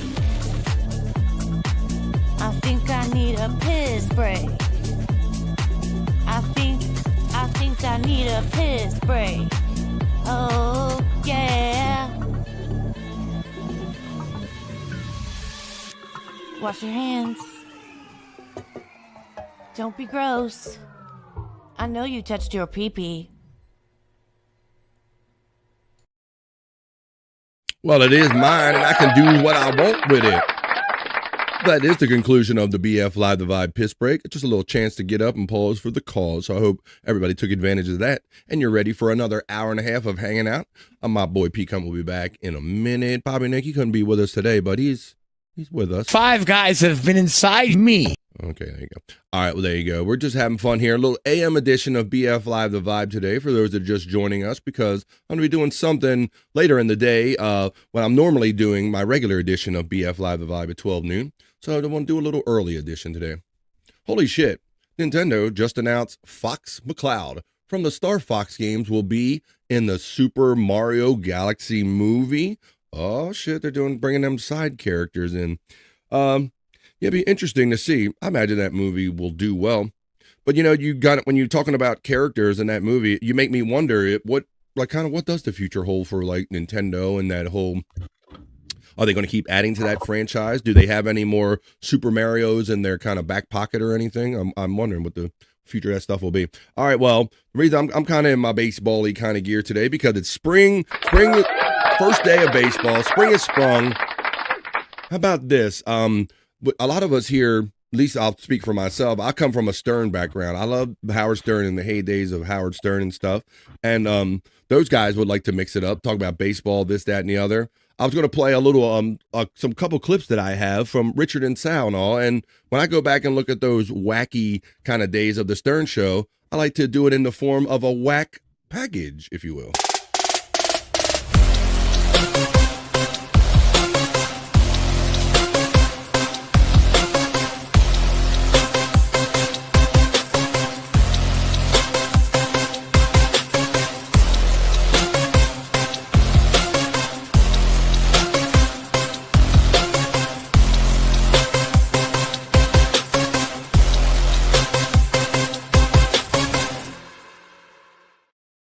Check out my package, folks. It's wacky. And I got some Howard Stern stuff I want to show you too. All right, I'm going to show you. Let's get in the mood for baseball. Now, my boy Pecan, I know you're a Stern guy too, and so you will definitely remember the botched pitch for opening day pitch by Baba Booey. Oh yeah. Hey, both. I'm going to. I kind of relived that recently because I knew baseball was coming on. I was like, yeah, I want to watch this again. Oh my goodness! But now I think 50 Cent maybe took him over. So we're talking about some of the worst opening day pitches of all time. And when we were daily fans of the Howard Stern show, Gary Delabate, he had young sons, Lucas and Jackson. I'm their coach, both. Yep. And he was getting caught up in thinking, athletic. I'm coaching the team of boys, and I'm doing this, and I can do this and that. And all of a sudden, he got a call from the Mets, and they said, "Hey, Gary, would you like to come out and throw the opening day pitch at the Mets one day?" Sure. And then he got nervous. He botched it. He one of the classic. I mean, he hit humans and all that stuff. Well, Pecan, did you know that Richard and Sal got a chance to kind of do this too? That's what I'm going to show. That. Yeah, this kind of got by me a little bit too, buddy. If they talked about it, I surely didn't see it. But don't call me Shirley. I'm going to show you when Richard and Sal get ready for their opening day pitch. Let's see how this went. Oh, you throwing out the first pitch? You better believe it. Are you? Yes. You going to be better than Baba Booey? How can I not be? That's so true. Hey, buddy, how you doing? Yeah. So good to see you. There's Richard in the background. Big guys, man. Yo, let me ask you guys. Do you guys put we used to throw cow patties at cow. We didn't have baseball. ketchup on your hot dog? No. Well, I put his saliva on my hot dog. You throwing out the first pitch? You better believe it. Are you? Yes. You going to be better than Baba Booey? How can I not be? That's so true. Yes. Hey, buddy, how you doing? So good to see you guys, man. Good to see you. Yo, let me ask you guys. Do you guys put ketchup on your hot dog? No. Well, I put his saliva on my hot dog. Cheese. he said I put his saliva, and Richard goes, I put his cheese on my hot dog. Is what he said. If you listen to the context of those freaking knuckleheads. Now, Pecan, I eat my hot dogs plain, and really, as long as I don't have to pay for it and I don't have to eat it, I don't give a shit what anybody eats, bro. But did you hear him talking? People always have to ask that stupid fucking question. Hey, do you put ketchup or mustard on your hot dog, or both, or how fucked up are you? Do you have a strong opinion about that? Well, I'm not much on ketchup and mustard so much on hot dog. I like a nice chili dog, to be honest. Okay, all right, that's good. But these people that give a fuck, they get so stupid passionate about, what? You can't put that on a fucking that, and you can't put this on a fucking that. Like I said, if you got money to pay for it, and you ain't hurt nobody, and I don't have to eat it, I give no F's about what people make of their food. I know people that put mayonnaise on hot dogs. Exactly. I don't give as long as I ain't got to eat it. Like, hey, look at this fucking asshole over here, but he put the fucking mayonnaise on his fucking, people, like, why would you even, like, be that passionate about what other people eat? Like, mind your own fucking business. There you go. All right, well, while we're kind of getting in this kind of baseball tip right here, also, I want to thank my friend Widow Killer, who's always just throwing some great content out on here on the 100 Proof Podcasting Discord. You might see a link running for it. There's a BF Live The Vibe section. Thank you, Widow Killer, for putting all this cool shit over here that we can play and have fun with. Let's talk about, let me get this queued up real quick. Wow. This is 30 minutes. Now, obviously, I'm not going to play a whole 30-minute clip, but Richard and Sal, this is getting ready for baseball season, kind of, and then we'll get on some other stuff. We're going to do Perry Talk in a minute. I'll do National Day Calendar. I'll do Juicy Man Meat for the ladies. But this is little Sal and Richard talking Yankees in kind of the spirit of opening day baseball. This is a guy who talks Yankees. That's his public access show. Right. This guy was actually on our show. This is when they're messing with Jonah Falcon, who we mentioned on this show a couple weeks ago. This guy had a public access kind of New York area call-in show called Talking Yankees. And so Richard and Sal would always prank him, and it somehow we discovered through this pranking and talking that this dude has a big hog, apparently. So big that people try to convince him to go into porn. So then once all these things came together, Sal and Richard would call all the time acting like they're talking about Yankees, but then they would end up bringing up other shit. Oh, yeah? Because I think this is the guy who came in and said he had like the longest penis or something. He was on one of our I've Got a Secret things. Really? Is this the guy from I've Got a Secret who had like a 13-inch penis? Yeah, we're going to replay it on the Friday show, actually. Oh, good. All But right. yeah, he came in, and it wasn't difficult for you to guess because he was wearing bike shorts and really like showing it off. Right. But he has a public access show, and I guess he doesn't want anyone bringing up the fact that he has the world's longest penis. Not in this venue. Not in his Yankees venue, but Richard and Sal won't let him forget. You're on the air. How you doing, John? I'm fine. What's up? Hey, I heard you got a pretty big packer. Forget that. Bye-bye. See? Okay, now, So once these guys, that's all they needed. That's all they needed. Just You're on the air. Hey, man, how you doing? I'm fine. What's up? I've been trying to get through all night, man. Pretty busy show. Yeah. Well, you wouldn't believe the kind of callers you try to call in. Just ignore those idiots, man. Okay, so what's up? You ever come in your own mouth? you ever come in your own mouth. So it's so funny because you can obviously get the sense from these public access shows, there were so few people that were even participating in them that Richard and Sal, they were there and they would have multiple phone lines, each of them. So literally pretty much every call you're hearing is just them going, hey, what's up? Hey, what's up? How you doing? It's like, hey. Calling about the Yankees. I just need real callers. You're on the air. Hi, I want to talk about the Red Sox. Sure. Hey, this is Ethel Mertz. Do you think anybody on that team has a penis? So, so everything was just baseball and penis calls and all that stuff. So there you go. That's one clip, kind of getting in the spirit of opening day. But now let's really get into, let me cue this up. And then,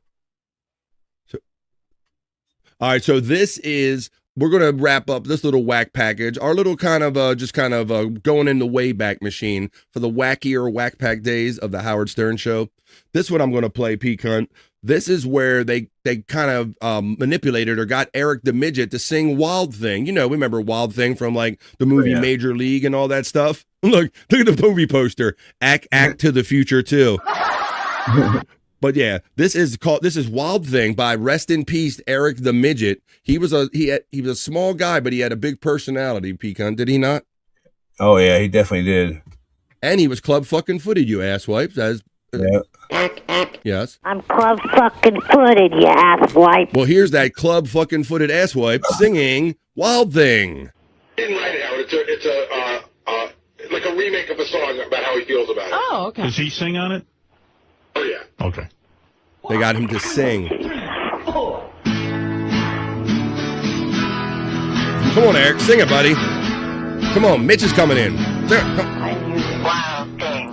You make my heart sing. You make everything groovy. Wild thing. And it's supposed to be that bad. Wild thing. I think I love you. But I want to know for sure. So come on and hold tight. I love you. Wild thing. You make my heart sing. See, I gotta have him for karaoke, P.O.P. cunt. This one, I know, right? He couldn't carry a tune if it had a handle on it. Everything groovy.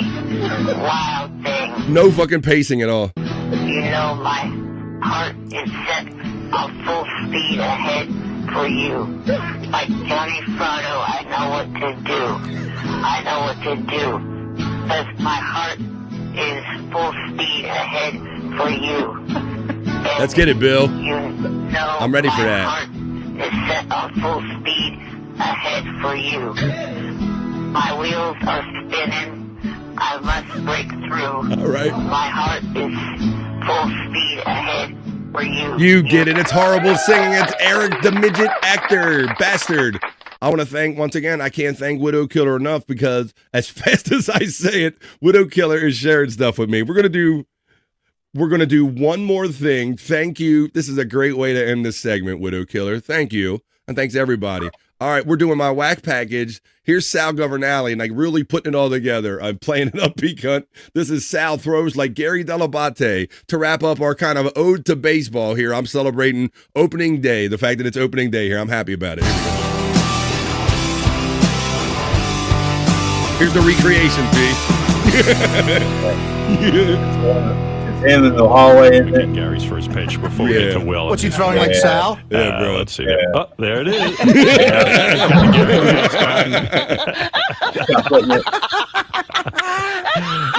You're throwing it too good. He had, boy, some days Sal had it too easy, Pecan, because all he had to do is slap that fucking mask on and just like pick his nose, and man, they would like just go all, they would love it. Oh, you're winding up. Okay. Thanks, Widow. And see, so it would eat Gary up. Like Gary, he didn't, he was the boss. He didn't want, especially Sal, busting on him because everybody thought like Sal doesn't really have life down. He shouldn't be cracking on anybody. So Gary, and anytime he would leave the desk, Sal would go attack that microphone and act like Gary falling asleep at his desk. That's funny. Wow. Thank you, Widow Killer. Thank you, man. See? That's Chat Family helping it make this show and this particular segment right here of BF Live the Vibe. Did you like that? That's my package. You just looked at it. That was my whack package.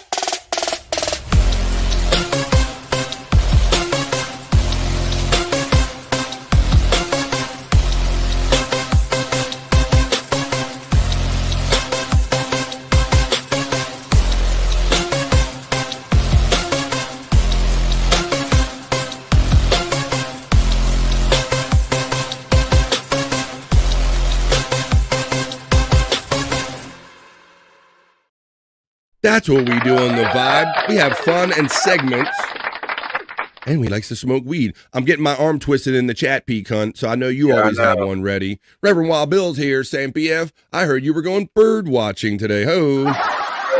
It's funny, me and Terry Nee weren't anywhere near birds, yet he was bird watching when he was with me. How you doing there, the Reverend Wild Bill checking in? You know, I love my drinkers, but where's my smokers? Whatever you can get away with this time of the day, we ain't gonna tell on you folks. But here on BF Live the Vibe, we is in charge over here, so we likes to smoke. And because we are smokers, when we honor someone, we don't pour one out for our homies. We smoke one, so smoke them if you got them. I'm going to play a little ditty for our friend Donkey Kongington, but it's for anybody that you might want to remember. As you take a hit, this is another dab done for donks. It's our smoking song. Another dab dog for dunks. Doo-doo-doom, doom, doom. Another dab dog for dunks. And another dab done, and another dab done. Another dab done for dunk. Hey, wanna dab you too. Another dab done for dunks. Another dab dog for dunks. Oh, Dice Godfrey. Oh, Dice Godfrey. Thank you, my friend Chris Popke, for creating that track and so many of the other ones I use here on the Vibe. Buckshot Kid says, good morning to my, that tasted good. Good morning, Wild Bill, says Buckshot Kid. I like the back and forth of coffee and the marijuana. They work very good together for me. Good morning, sir, from Reverend Wild Bill to Buckshot Kid. Good morning, everyone, and what? Good morning, everyone, and what? Can I get a Hoya? Can I get a Hoya? Can I get a Hoya?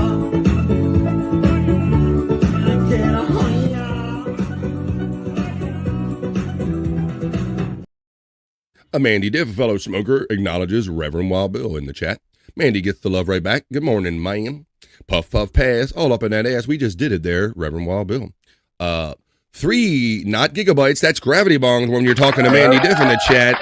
Lest anyone think that GB means gigabytes, it only means gravity bongs for my friend Mandy Diff. There's the Nightbot running if you care to join BF Live the Vibe and support the show with a membership right there. I'm doing my first for today. Cheers and boom. Well, cheers and boom to you, the Reverend Wild Bill. You'll probably see Reverend Wild Bill if the time shift works out for him, P. I don't know if that's going to work out because Pecan's going to do his show after my show today. So you guys can have a party after we're done with these 3 hours. We'll see if Reverend Wild Bill, he'll maybe join in. There's the socials right there. If you want to see what's going on after this show today. Matter of fact, let me do the redirect while we're sitting right here. That'll give me something to do.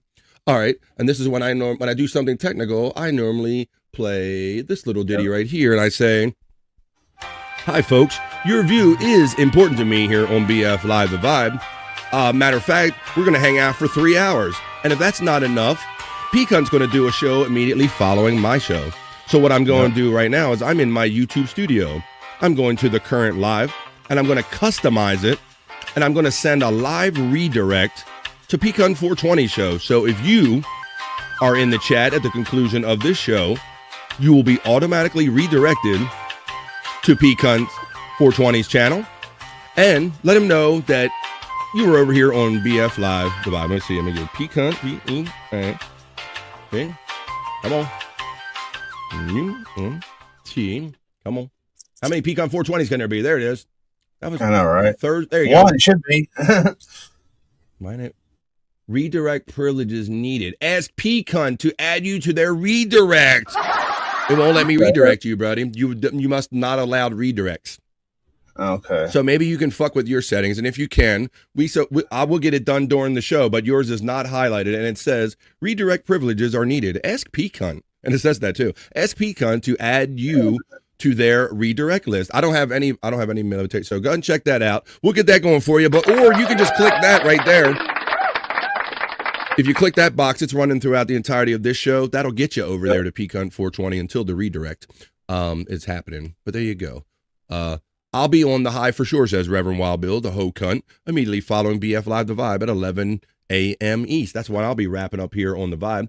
All right, I'll kind of keep that open-ended, and I'll get that directed over there for my boy Pecan 420 so the party can continue. This party continues right here on The Vibe, though, at least until 11 a.m. East. But let's have a donut, folks. I'm on a snack.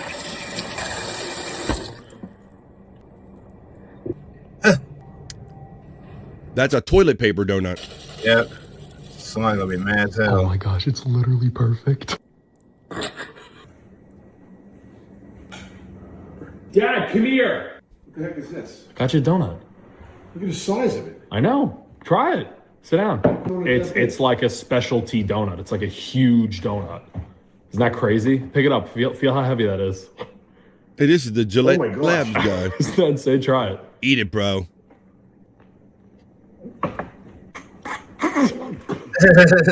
What is this? What is this? It's Charmin.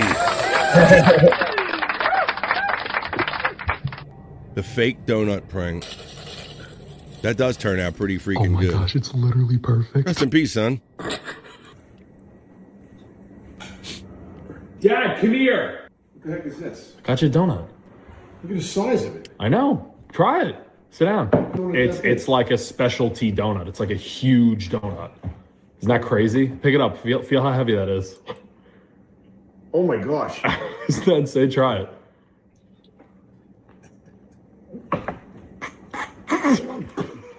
I like what Mandy said at the end. Tastes shitty. What's that, buddy? I like what Mandy said at the end. At the very end there. Yeah, rest in peace, son. Yeah. You did. All right. Should I attempt this redirect again? Have you made any progress? Let's see. No, just so. Do you know where I have to? Yeah. I don't know where. It's probably in your settings somewhere. Maybe you should Google it during the show, Bo, because I've never limited my redirect, so I don't even know. Maybe it was an automatic setting or something happened inadvertently. But I know obviously it's in studio. Okay, well, while my friend Pecan looks for that, I'm going to move on and do a little Perry talk because it's March Matters, and every night this week, it's unprecedented, man. Like, if you guys are regular fans of Perry or not, he barely can get through one stream a week without complaining about quitting and everything else. Last night was stream number 3, so let's see what kind of loving condition that Perry was in. He got to cooking something last night.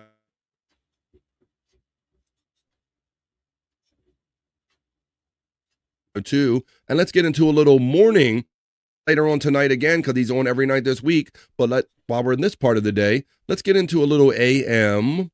As soon as I find my element, I like to say Perry talk.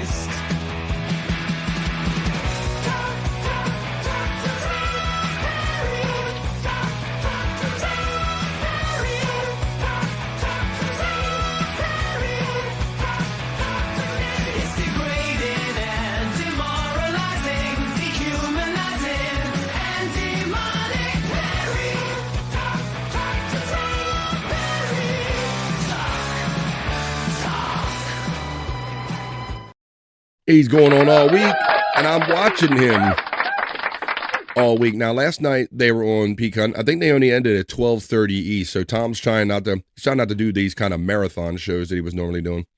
Yeah.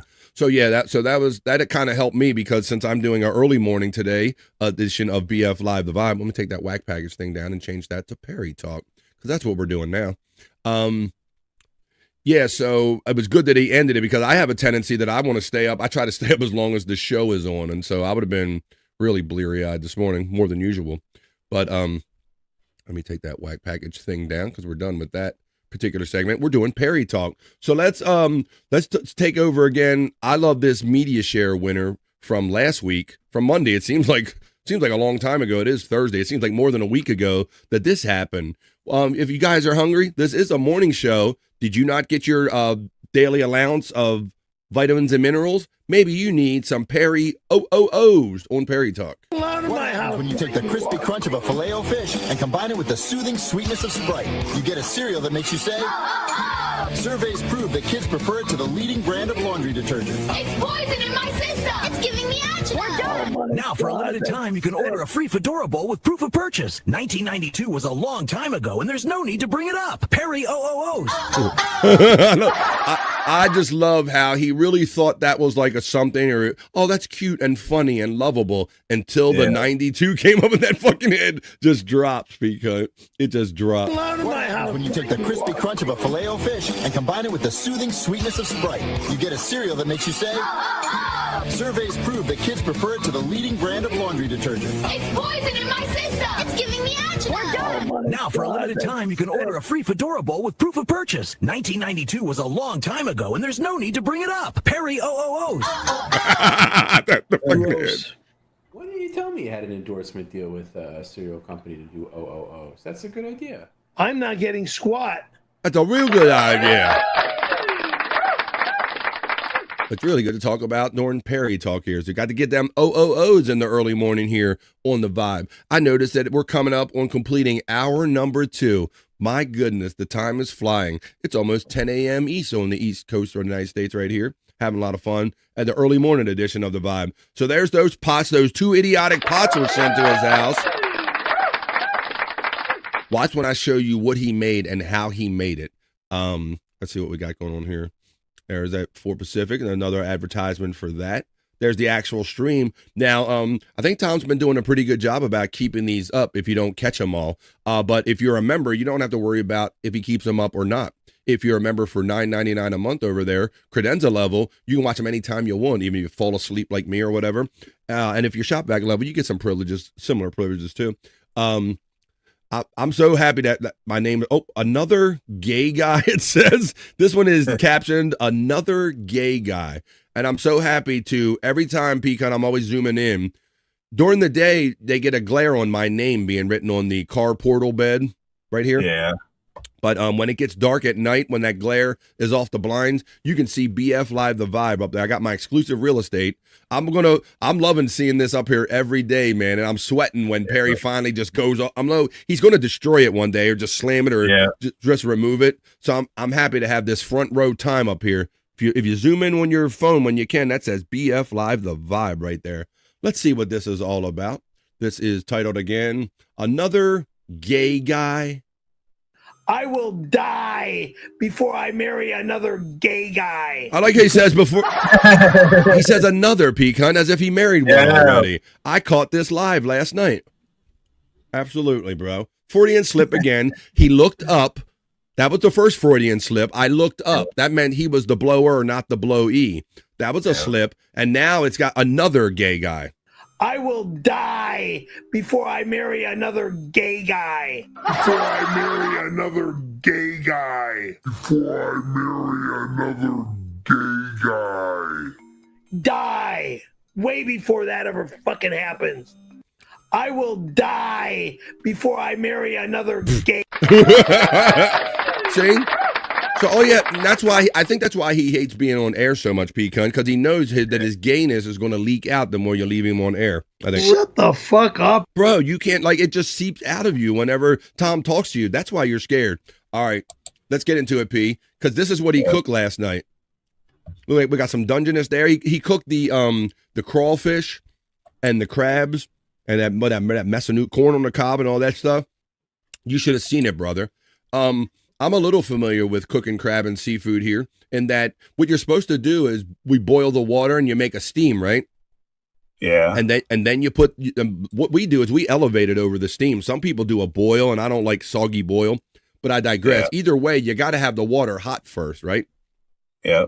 And then, you know what he did? This idiot takes a pot of cold water, throws crab in it, throws the crawfish in it, and just thinks he's going to just boil it all together. So basically, he was making like cold water stew crab soup or something. So what it got down to, what had happened is that they actually made a phone call to his cousin Mark. Tom, shout out Mark. You often hear Tom talk about his cousin Mark handling his money and his affairs. Yeah. Well, I guess because Mark has a cooking background. He used to be a cook apparently, and Perry just was not getting the concept that he's doing this wrong. That is, something's wrong. So they called up his cousin Mark, and sure enough, Mark told him everything we just said. Perry, you have to have it boiling first. Matter of fact, he said, Perry, you have to cook one and then cook the other. You don't cook them both together because they have different it just flew over his head, P-cunt. Flew over his head. But he ended up cooking this, and then at the end of the stream, just sitting there going for like 20 fucking minutes, bro. It was like the grossest freaking savagery you ever heard. Shut the fuck up. It was like watching a cannibal at work or something. Look, is this tonight or tomorrow? March Matters has a special 2 p.m. Pacific. That's 2, 3, 4, 5. 5 o'clock for the East Coast. They said that there's going to be flexible times because March Matters is one show per day all week long. Today's show will be 2 Pacific. That's 3, 4, 5 o'clock for me on the East Coast of the United States. Maybe my game will be wrapping up just in time that I can jump in for a little Perry in the chat. Oh, then he got the deliveries last night, P-cunt. Yeah. And somebody sent him some coleslaw. Now, I think next to filet-o-fish, I think he likes coleslaw the most. Coleslaw is poison to my stomach. Maybe I not. will not eat it. Good. I will not touch it. I will not open it. Nope. The coleslaw, you can have a couple of bites of. Don't put that right. Coleslaw, I'm not touching that shit. I will never touch that shit. That shit is poison in my system. 2 minutes later.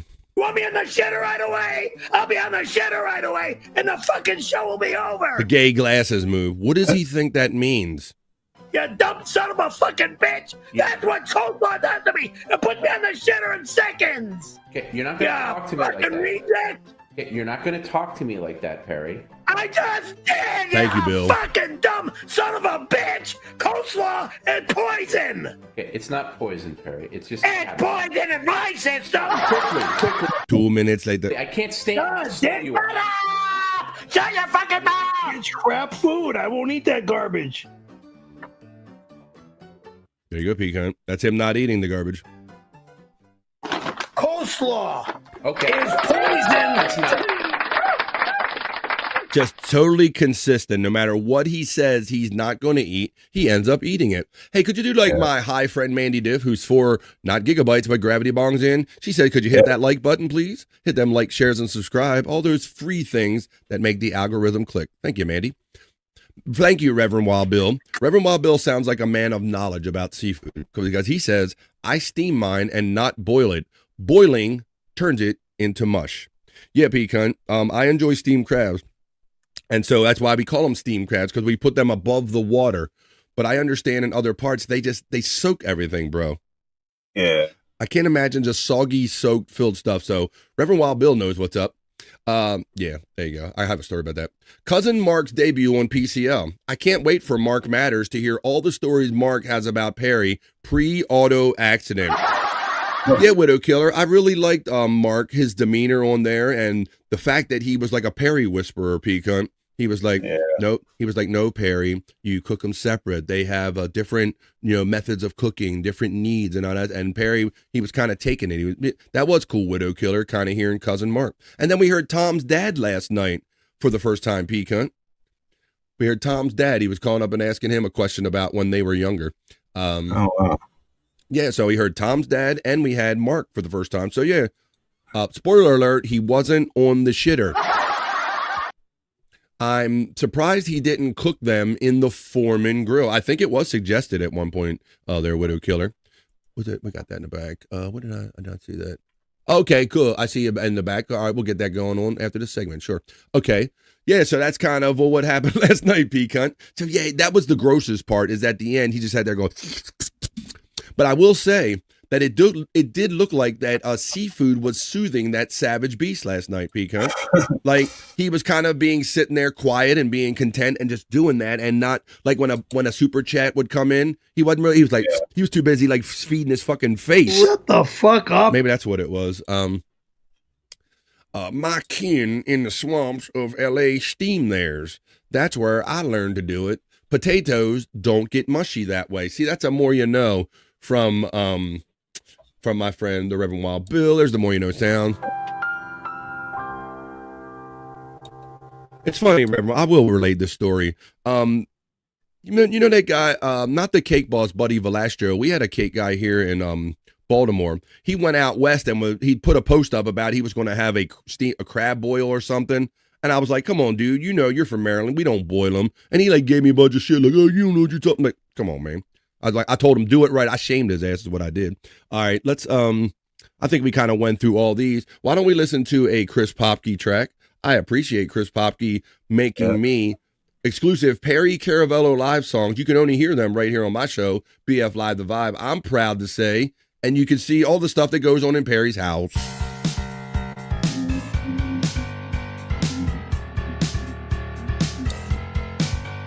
Ooh. My house. He's not allowed in my house. No one's allowed in my house. Unless I allow them in my house. Then if I allow them here, they're allowed. My house. My house. Then they're allowed. Go to hell, Jagoff. Ha ha ha ha.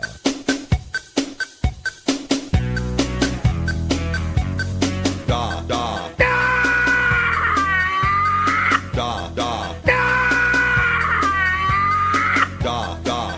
Very simple. You push one part. It's like a cake kind of thing. You fucking murdering motherfucker! I'm never eating fucking food from that door again! You cocksuckers! Well, that looks good. Da. I got it on that one. Me, Bob, and Perry, a little trio. Widow Killer says that pic of Perry as the Quaker Oats guy after Tom B's dad told his story was hilarious.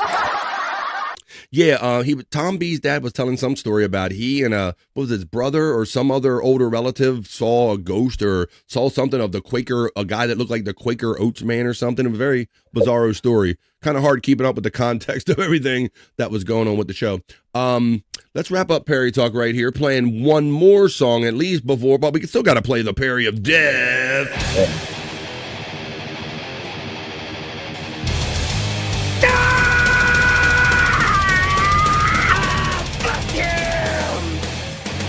Oh no, fuck you, Perry. That was Perry Talk. Talk.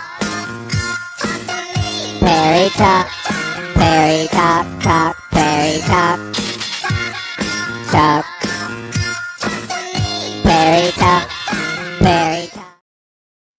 That's what we did. We talked about Perry. You heard the special time I gave you, folks, for my Perry and non-Perry heads. That happens at 2 Pacific, they said today. That's 3, 4, 5. I love doing the Perry math for us East Coasters. So 5 o'clock East is when the party will begin again for that. P-Cunt's going to be doing something after this show. Matter of fact, folks, let's take a try number 2 at that. Hi, folks. Your view is, in fact, important to me and P-Cunt here on BF Live The Vibe. So much so that I'm attempting to set up a redirect to P-Cunt 420's show that immediately follows this show. Because the party will be continuing over there. There it is. I got permission. So if you're in the chat when this show ends, this whole chat party will automatically be redirected over there to P-Cunt 420 channel, and the party will continue. You'll be able to go tell Reverend Wild Bill to shut the fuck up and all that stuff over there in probably just about in quite under an hour right now. Let's see. That pick was hilarious. Fun was had by all. So the redirect is set up, and make sure when you go over there, make sure it'll say BF Live The Vibe crowd kind of joined you. So that's for our bro P-Cunt 420.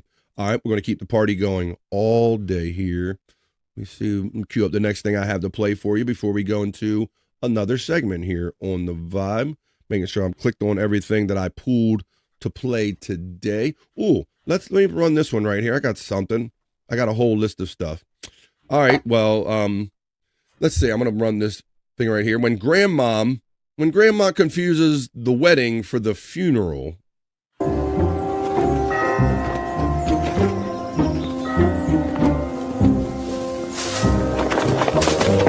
Oh, you don't do that.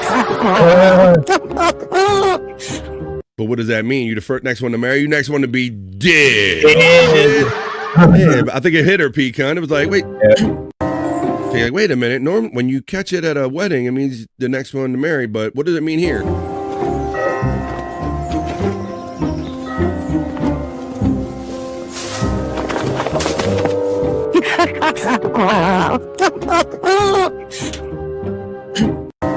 All right, there you go. So she did. Yeah, she's next. It's like catching she's like the Grim Reaper. Just a Guest says, oh, thank you, buddy. Thank you for helping promote the channel. You can be a member here for as little as $1.99, same price as a super chat. If you become a member, Justa lets me know. Lets everybody know. You get all of those emojis right here. And Justin, did you tell them that I'm illegally obligated for mouth hugs and to love them long time if they join for $1.99? I am. It's an illegal obligation. It's like it's written into the contract. $1.99. Me love you. Me love you. In fact, long time. Thanks, Justin. Thanks everybody just for being here today. I do all the different shifting around, and you guys are awesome. Chat family is what it's all about. All right. Well, let's frame the day a little bit because I'm going to the game later on today. Pecan will be holding it down, keeping the fun rolling in the afternoon and the midday and all that stuff. It is Thursday night, and I know on Tuesdays, Thursdays, and Saturdays, even though it's a little early for my boys to be here today, they're going to be doing No Filter later on tonight, so that's probably part of the reason. They'd be up all day and all night, so I got you this part of the day. Pecan will get you through the middle of the day. 7 o'clock East, hang out with my friends Scott, Bobby, Nick, and Andrew with No Filter with Andrew. No Filter Andrew and friends and all that stuff. All the links for all of our bros are running in the chat. But right now, yes, Justa, he knows what's up. He's saying baseball season, yay. Put me in, coach. I'm ready to play today. I'm talking about.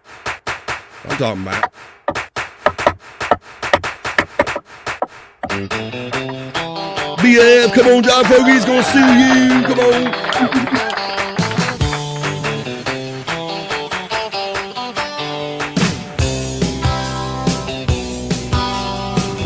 Got it.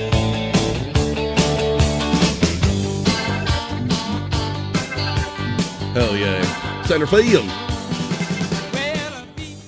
We'll see how it goes. Like I said, hope springs eternal today, Pecan, because the record's 0-0. And I don't have to remember the last 2 years or the last only two times recently they made it to the playoffs and were swept both times. Yeah. And I can just wipe all of that out of my mind, buddy, and just act like it never happened. So yeah, it's been a long time here in Baltimore, my friend. Haven't won the World Series since 1983, 84. Yeah. Probably since then. So it's been a minute. Yeah. Reverend Wild Bill knows about Banana Ball because that came from like a southern area. They made that a tour of the major league parks last year. I was lucky enough to get a seat at the very top of my stadium, Pecan, through a friend of mine. That's the only reason I went to Banana Ball last year, and it was a lot of fun, even being in the last seat. And do you know that I'm rooting for that guy that runs that Banana Ball? Who's on first? Third base. Who's on first? What's on second? I don't know who's on third. Who is your daddy and who do you play? We play the Milwaukee Twins is who we're opening up against.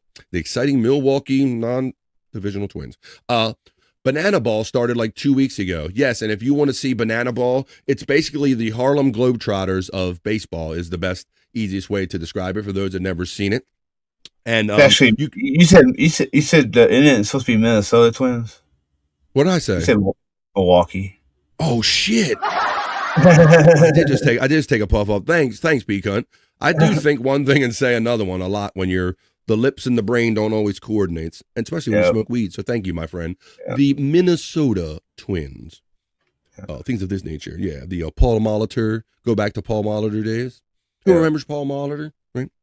Let's see. Thank you for Kirby Puckett. I was getting ready to throw Kirby out there, that fat little pudgy bastard. The Savannah Bananas. Yeah, there was a lot of fun. It was entertaining. They play music the entire game. It's like Pepper game, and they're throwing under their legs, catching it behind their backs. But the reason I'm really rooting for him now, Peacunt, is because he said he wants to start a little league. Oh, wow. He said his belief is that, and I agree with him, his belief is that baseball has become unfun for kids and families. It's become too serious. It's become too expensive with the equipment and the year-round training. And he wants a fun outlet where the parents don't come there and want to fight the umpires and each other. Like his belief is that the spirit of the game is being lost in all of that stuff that I described, the cost and the way the parents act and all. So I'm really rooting for him to, if I see a bunch of little kids catching the ball behind their back and shit, and that would be great, Peacunt.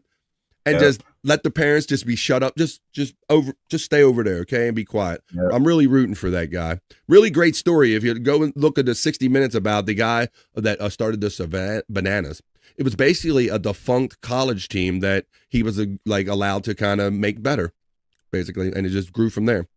I hope you lose, since I'm a Jays. What they fake? Yeah. Fuck the Blow Jays, okay? What y'all know? Fuck all that. Don't get me started. You're a Blow Jays fan. I'm sorry to hear that. Andrew, Milwaukee. Andrew. That's our friend. Just a guess. There's Andrew's link if you want to go. Let's go, Blue Jays. Let's go. Says Just a Guess. Buckshot Kid says, I'm a Party Animal. Oh, Party Animals fan from Banana Ball. That's cool. That's one of the teams. And they have actually expanded to other cities. Their model, Peacunt, I understand they might have a team that's maybe in one city, but they try to play in a central stadium or something. But it's literally still in its infancy as far as the league itself goes. They have a contract with ESPN, and you can see their games on YouTube. Even the fans can get outs if they catch a foul ball. That is a legal rule in Banana Ball. All the balls that get hit in the stands, if it falls to the ground, it's just a foul ball or a strike. If the fan actually catches it, it's an out for the batting team, even if it's your team. That's a fun part of it. Go Brave says, or whoever they are, Element. Bill's not much of a sports fan. He's not. But you can't help when it's kind of in the air when it's this time of the year, Bill. I understand. I'm sure the Braves and all of the stuff is being rubbed all in your faces and all that stuff. Well, let's see what else is going on today, since we know baseball is. We talked about baseball real good, but I like to check the national calendar to see what kind of national holidays are happening. It's always a celebration for someone or something. Let's check them with a little national day calendar check.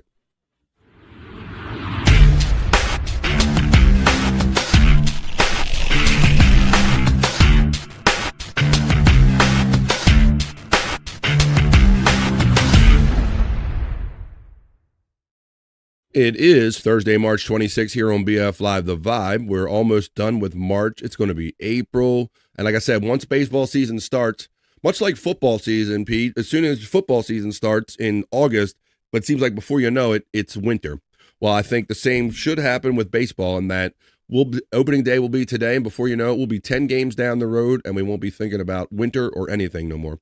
But today's national days for the 26th on a Thursday are Epilepsy Awareness Day. It's a purple day. National Nougat Day. That is that mystery substance. Let's see if we can figure out what nougat is actually made of. National Spinach Day. It's Popeye's favorite holiday. How about National Equal Pay Day? As if. Let's go. Okay. Let's go to Epilepsy Awareness Day. I mean, we can be aware that people have epilepsy. I need to know what nougat is, Peacunt. Have you ever pondered nougat? I probably had without realizing it. Yeah, because I think I do it more with the Milky Way bar, because I think isn't that a nougat based bar? I don't know. It sounds gay though. I don't even know what it is, but why does it nougat? I don't know. Let's see what nougat is. Maybe it's not as gay as I think it is. Nougat please. National Nougat Day on March 26th celebrates a soft and chewy, or sometimes hard, I know the feeling, crunchy candy, often found at the center of a candy bar. Made by whipping egg whites, and the screen jumping on me, together and adding honey or sugar, roasted nuts, and sometimes candied fruits. Some say nougat has been a sweet treat since ancient Rome. Enjoyed both as a candy all its own or paired with chocolate and other flavors. Recipes range from the more traditional nougat, I'll make some nougat for you, made with almonds and honey, to those with a hint of citrus. In Italy, they call it Torrone. In Spain, a nougat is called Torrone, or whatever way they pronounce it there. The United States has a version made with corn syrup called Divinity. Why we got to put corn syrup in everything, Pecan? Three basic kinds of nougat, or white nougat. Hey, baby, I'll see you later. Brown nougat, made without egg whites, and has a firmer, often crunchy texture, or the Viennese German nougat, the chocolate with the nuts and praline. You be pralines and dick. Let me see. I see. I see. Nothing. I know nothing. Well, there you go. In the United States, it says modern candy bar makers use a different recipe than the traditional nougat. Today, they make a mixture of sucrose and corn syrup, of course, aerated with a whipping agent such as egg or hydrolyzed soy protein. That sounds nutritious. Or gelatin. So there you go, nougat. Here we go, the nougat buddy. Three Musketeers have nougat. Mars, Snickers, Milky Way, Zero, salted nut rolls, Reese's Fast Break, Reese's Whips, Baby Ruth, and others. Nougat, please. It's National Nougat Day. You get a nougat, and you get a nougat. All right. Spinach, pecan. I have never been a spinach guy, bro. I don't eat vegetables. Oh, I like spinach. Do you? Oh, yeah. Yep. You go for it? Well, today's your day then, buddy. You and Popeye, it's National Spinach Day. On March 26th each year, National Spinach Day reminds us of the health benefits packed into the leafy green vegetable. Not only are there so many delicious ways that you can enjoy spinach, but it's also incredibly good for you. And I always, bro, we always see those depictions of the green stringy shit coming out the can with Popeye. It never looked good. An annual plant, spinach grows natively in Central and Southwestern Asia. Thought to have originated in Persia.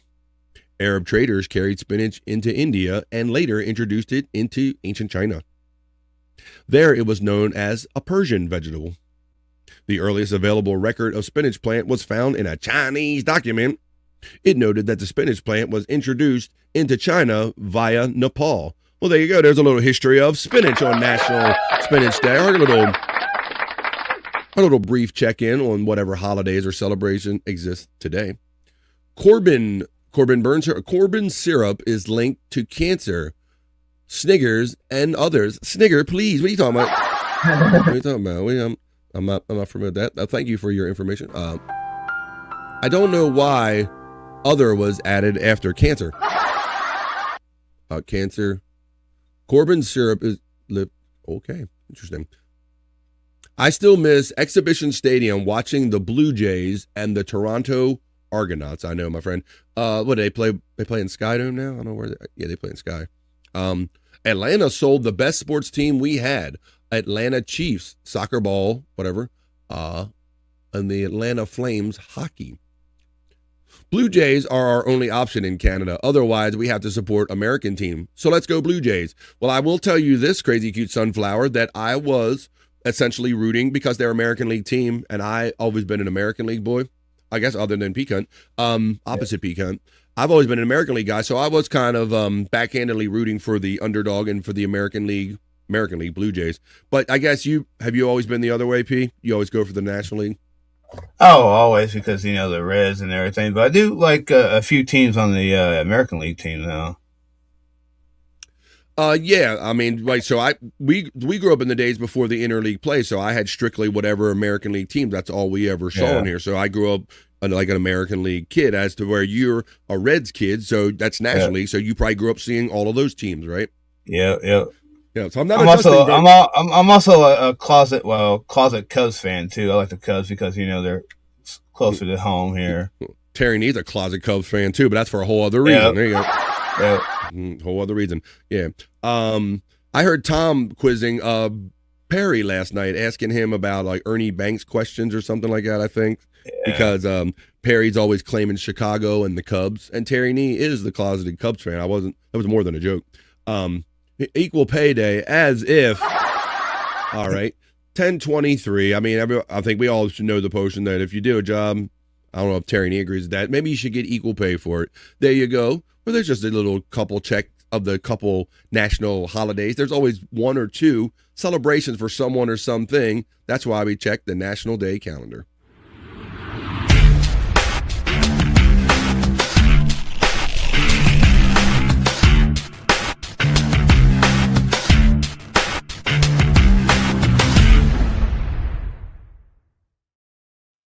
Hell yeah, we're having it, and we're doing it right here on BF Live The Vibe, the AM edition, folks. If you're kind of just waking up early and you're getting ready and you normally go, well, when noon comes, I'm going to check in with BF, and you're like, I'm on right now because I'm going to the baseball game today, but Pecan will carry the load, so to speak.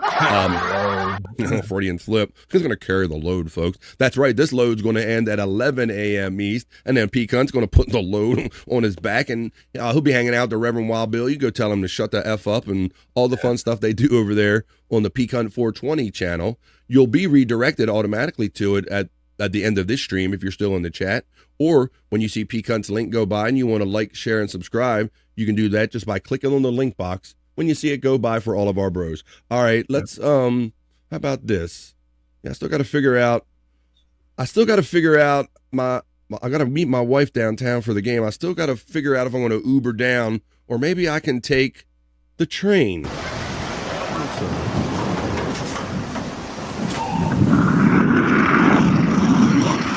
Watch this, Pecan. Starts out on land in somebody's backyard. Watch where this goes. And notice how long it is. That's what I told my wife. What's up, Chris, buddy? I call this the train to Atlantis. So it's in the backyard right now. But keep watching. Yeah.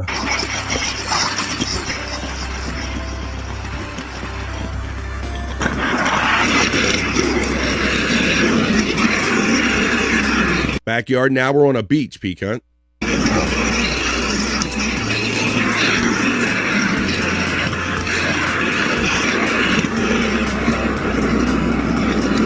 ain't done yet. Taking the train.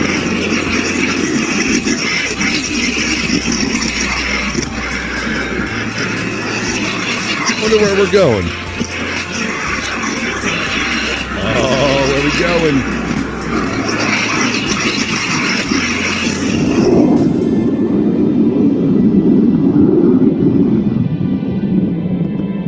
What? I call this the train to Atlantis, Pecan.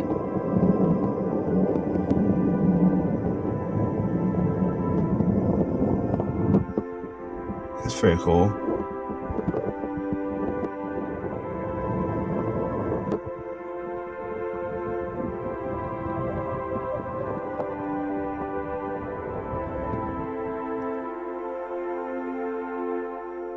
Booyah, the train to Atlantis, I call that one. I think they call that too. Damn internet. What do we got? Guys are talking in, going to a couple games this year. Everybody getting the spring spirit in us. We're talking about baseball and just fun and the fact that, spring is upon us. Spring is upon us, folks. All right, I am going to do the ladies' sexy segments, even though this is our early edition of the vibe. We'll do the sexy segments. I scratched that off of there. All right, we did Perry talk. Let me play this little clip I got for you, and then let's see if we can start working our way, finishing up the last half hour of the vibe, making our way to Pecan 420 immediately following the vibe. Let's watch these funny fail video. Here we go.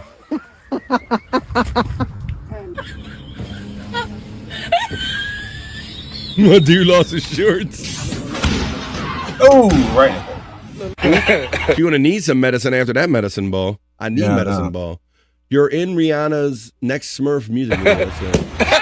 Oh, shit.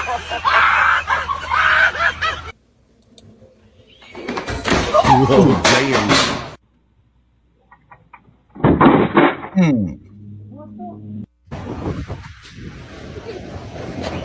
Oh, there's Perry.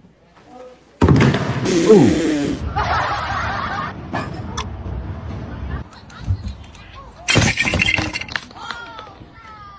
I feel like something good's gonna happen.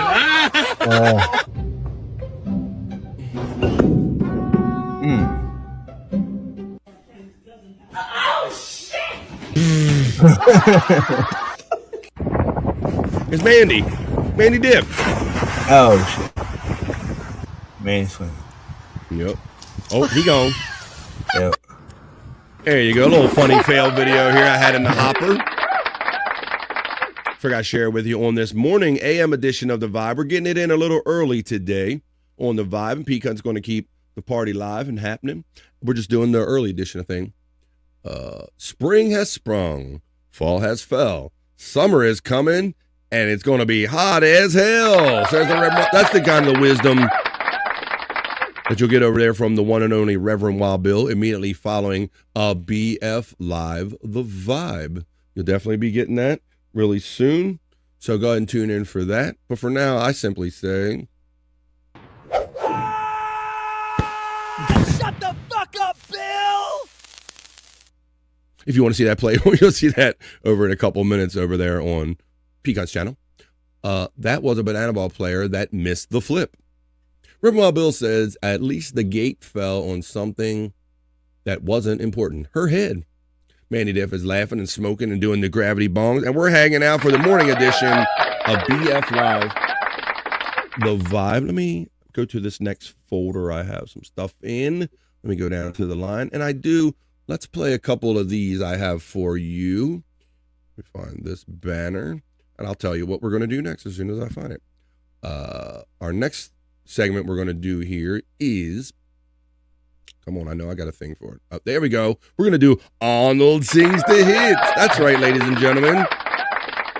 We already had T2. We had Robert, the guy that played the Terminator 2 cop or whatever. We already had a little Terminator vibe. We all know Arnold as the Terminator or Mr. Universe and the bodybuilder, actor, he was the Governor, all of that stuff. Mm-hmm. But did you also know that Arnold sings the hits? Well, you do now, or you will when I'm done this segment right here. Let's do a little Arnold.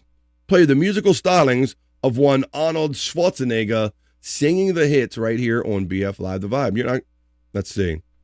And to this, I simply say for our first selection, as soon as it loads up, I'm going to say, enjoy the Arnold. Arnold sings the hits, the Governor on The Vibe. And then we're going to get on to our sexy segments, Juicy Man Meat for the ladies.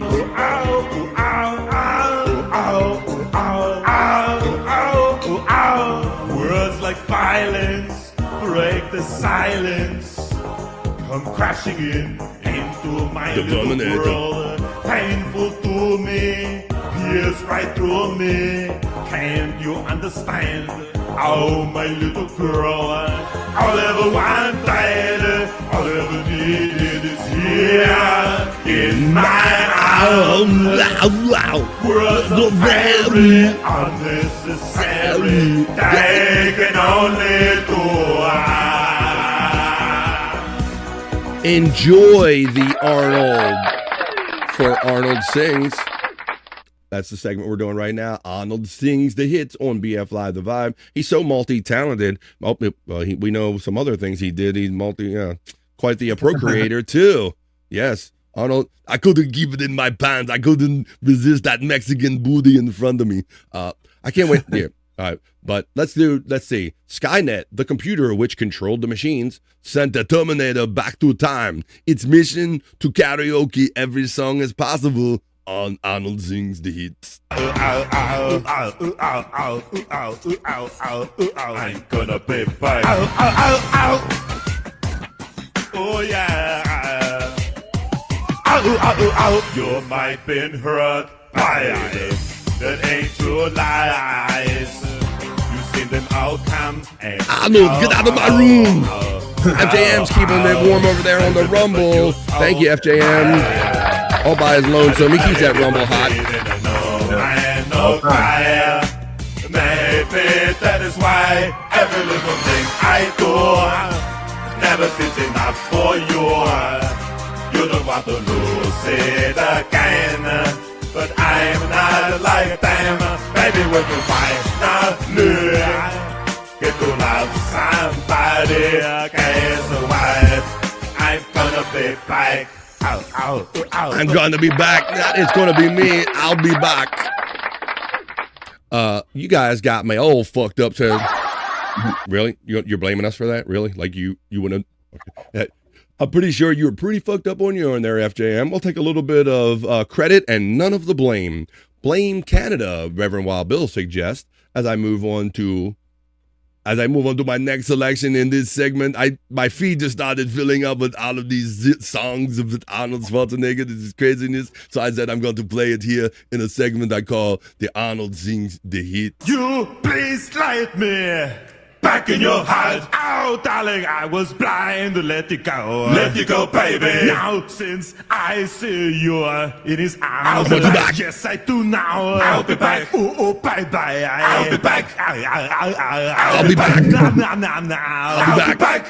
Won't you Not I want you back. please I'll be light back. me back in your heart. Oh, darling, I was blind to let you go. Let you go, baby. Now, since I see you in his arms, I'll be back. Yes, I do now. I'll be back. Oh, bye-bye. I'll be back. I'll be back. I'm gonna get. They're gonna get me for a Jackson's copyright on that one. To be he's so good. Arnold sings the hits. It's so close to the actual version. I might get a copyright on that one from BAF. Michael Jackson's gonna come back from the dead and sue you. Don't do that. All right, I won't do it. I'm just gonna play one more song from Arnold Sings the Hits. They just keep popping up in my feed. He's so prolific. He's the Governor. He's Mr. Universe, and he sings the hits. To make you dance, it's your chance. Yeah, boy, shake that ass. Oops, I'm a girl. Girl. You know you're my world. Right, don't lose it. Just lose it. Go crazy. Oh, baby. It's Friday and it's my day just to party all the way to Sunday, maybe till Monday. I don't know what day. Every day's just a holiday. Cruising on the freeway, feeling kind of breezy. Let the top down with my hair blow. I don't know where I'm going. All I know is when I get there, somebody's gonna touch my body. Now I'm gonna make you Let's dance. go. Arnold does sing the hits, and so I figure enough of them come on my feet to make a fun little segment right here. Arnold sings the hits. I hope you enjoyed that. Nothing was funnier than when I did this segment one day and Wendy said, what did she say? Let me see if I can find it real quick. Rather than trying to say I know what she said. I'm just trying to see if I can find it real quick rather than me saying it. I had to have this. I put that in the Wendy folder. Let me see.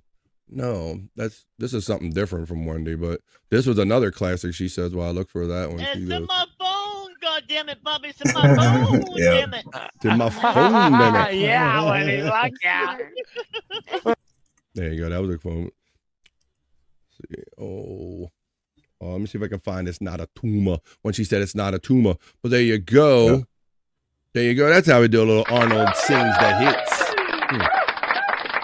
Not in the live folder. I'm trying to. Got so many folders in here. They're peak hunt.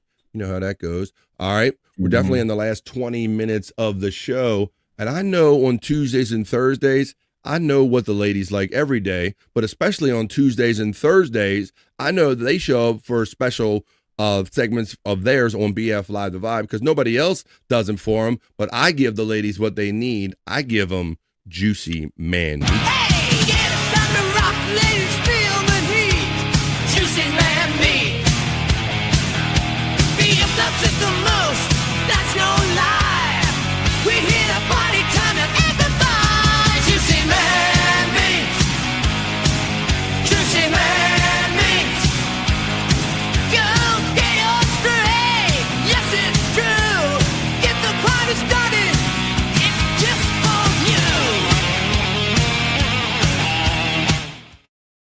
BF Live is a vibe for everyone, especially the ladies that I have part of my chat family, of our chat family. They're like, BF, these are all sausage parties, all these shows we go to. Can we please at least have a segment for us? And I said, ladies, you got it.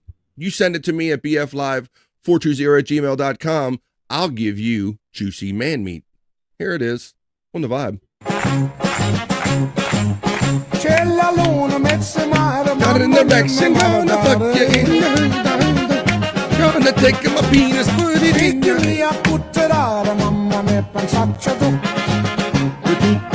saxophone, tippity tippity top.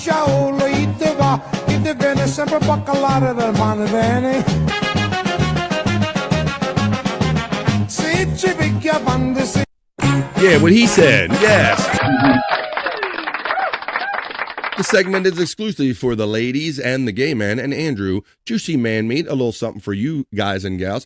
If you want to send me stuff, people will often get an opinion about this and they go, BF, I like to see dad bod. Well, whatever you like to see, send it to me. I'm highly heterosexual. I ain't going out looking for this. And I'm not going out looking for this. You can send it to me, like many of you do, at bflive420@gmail.com if you want to present something that you found out there as juicy man meat. But here's the second piece. Space Nerd sends me stuff. My very own sister sends me stuff. And guys, don't fail to send me stuff, too. If you ever see that bootay, you can also, same box. Oh, I'm going to complain, Pete. Oh, it's that guy. Yep. I'm going to be producing and doing the next segment. Well, it's not Mike Tyson trying to say Shane. It's Thane. This is their next piece of juicy man meat. Hello, Thane. Thane. I'm producing the segment. I'm not looking at his erection, but you can, ladies. And then if Andrew was here, he'd be looking at it. Yep. It's not for me, Buckshot. Good night. It's not. Boy, hope you had a carefree and lovely day. I love Inez. I love Inez.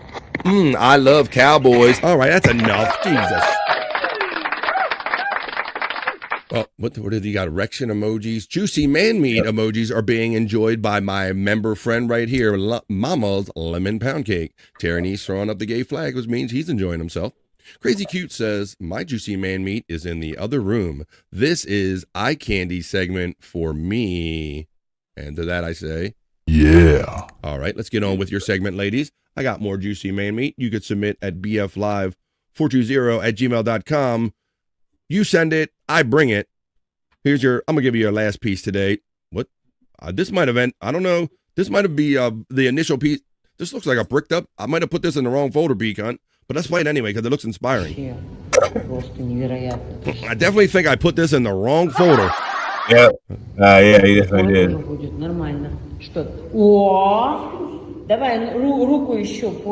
So these are all married women, correct? I'm assuming if you can do this, you're already married. Yeah. What's up, Chris? We'll smoke one before the end of the show one more time. Скоро тоже будет нормально. Что? О! Давай руку еще в сторону, под попу, вот сюда. Натали, очень хорошо. Ну ты All right, I'm going shopping at the Gap.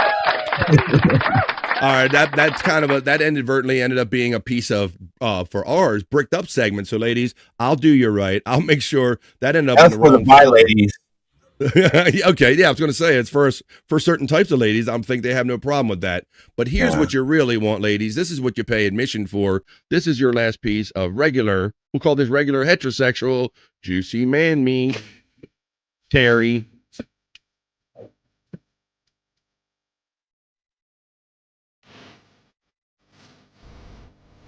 BF, Teddy swims at the dick. You gonna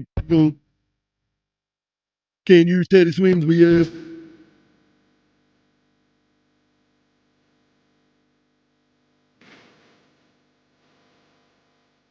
I'll probably have to erase this. Their copyright is very aggressive, that Teddy Swims. I've been nicked about playing his stuff before, but I'll do it for my ladies in order to deliver them what they need, their juicy man meat.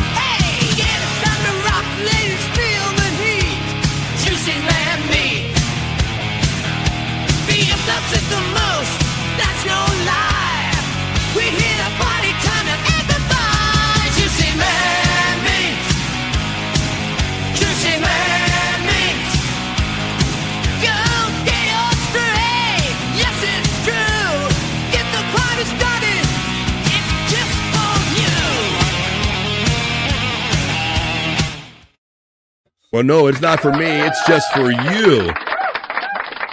That party was just for you. That was your juicy man meat there, ladies. I bring it to you on Tuesdays and Thursdays when you submit it to me at bflive420@gmail.com. So I guess I can take that little funky banner down and we can kind of forget that ever happened. Booyah, see, going just like that. I'm hanging out with my friend Peak Hunt 420. That's the name of his channel as well. You can see his link box. If you see it go by and it says Peak Hunt, the socials, and all those big boxes for Scott Fitzpatrick, Bobby Nick, Peak Hunt 420. That's where this party is shifting in just like 15 minutes, folks. So if you want to keep hanging out and hanging out with the Reverend Wild Bill and all that stuff, Peak Hunt will keep the party going. And then Bobby Nick and all the boys, they'll be along later on after that. I'm going to play a little something in between. What is this one here I wanted to play for you? Humans being humans. What did I got some things I don't.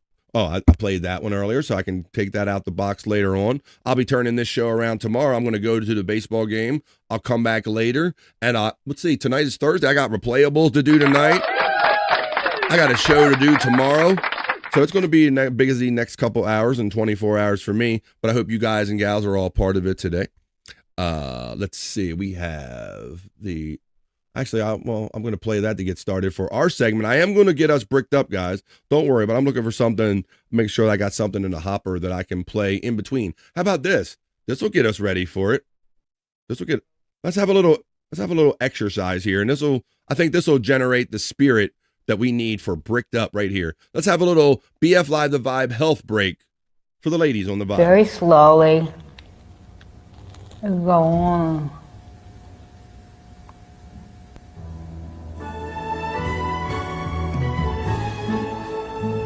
Ooh, see how it works? I like the elevator music in the Make background. Yes.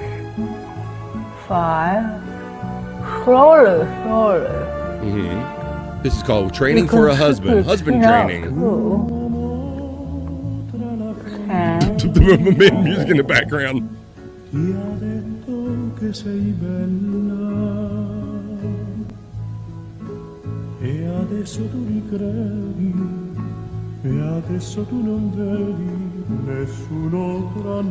can do other things. You can put lotion on your body. You can make a bed. You can get dressed. So just keep flexing. Flex. 20. Just keep flexing. 21. Very slowly. Go on. Boom, and nothing to it. Luke, can't watch it forever, guys. That video, Luke, we can't watch it forever. I know it might be inspiring. Of course, I'm erect. And then after our friend Pecan 420 is done later on today, he's doing his thing. I guess he'll do it up to 3:30 or so because that's when the pig pen comes on. So they'll be doing their thing at about 3:30 Eastern time. So there's always great, fun chat family shows to hang out with. And that's why we don't really say goodbye around here because we just turn on another show and it's like we're just hanging around again. So we don't really say bye. It's just bye for now. WTF. Matter of fact, I do have a little bit of WTF. Matter of fact, let me see. I think I got 3 of them in the hopper. That might work out just right. That we do a little WTF. We come back and get bricked up to give the guys their turn to watch some fun videos. And then we're going to plug all the stuff that's coming up after this. Pecan and Terry Nee. No. Pecan, not plugging Terry Nee. Terry Nee. We're going to have Pecan 420. We're going to have the pig pen. We're going to have No Filter with Andrew and friends all day. There's something to watch. But why don't we I do have in my hopper 3 videos that I couldn't figure out what the hell they are. So maybe you guys and gals will help me figure out, ladies and gentlemen. I need your help today. I got videos. I don't know what folder to put them in. Help me figure out, what the fuck is this? Is it real or fake? It's hit or miss. Please help me figure out what the fuck is this?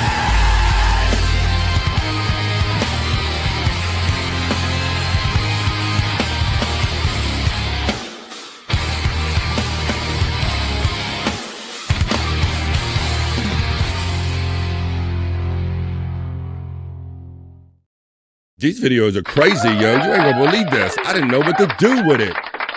I'm like, what kind of video? What am I supposed to do with this? I got 3 hours to fill every day. Aha. I'll ask everybody. They can help me figure out, ladies and gentlemen, my first selection. Actually, that's going to be my second one. I need you guys help me figure out this selection right here. I looked at this video and I'm like, I got a show to do. Well, I don't know where to put this. So, ladies and gentlemen, please help me figure out. What the fuck is this?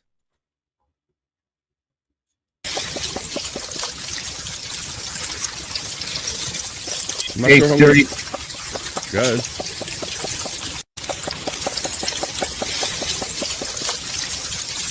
You had a thought on that, Peacunt, then you lost it.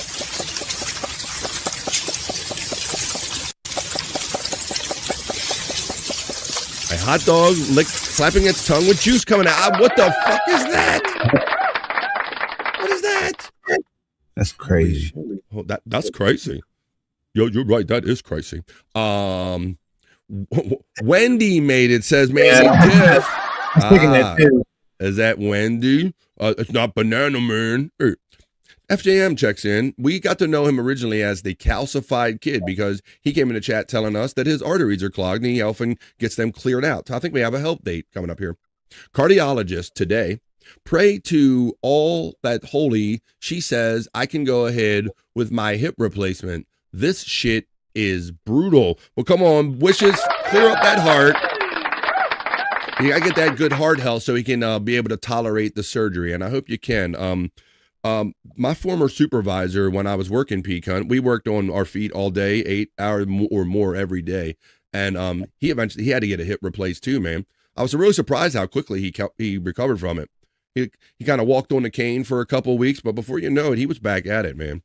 It's amazing what they can do with these surgeries nowadays. Yeah, it's amazing. That's a girl's best friend right there, says Buckshot. Yeah, licking a tongue hot dog or whatever. All right, okay. So that was kind of easy to figure out because you're like, even though you don't know, maybe that's a why the fuck is this? But we kind of figured out it's a pickle, it's a hot dog sticking its tongue out. I'm trying to figure out my next piece of content as I'm talking to you guys. So that's why the words and it's not all coming out together right now because I'm trying to show you this next piece of content that you guys, I need your help. Please help me figure out, guys. What the fuck is this?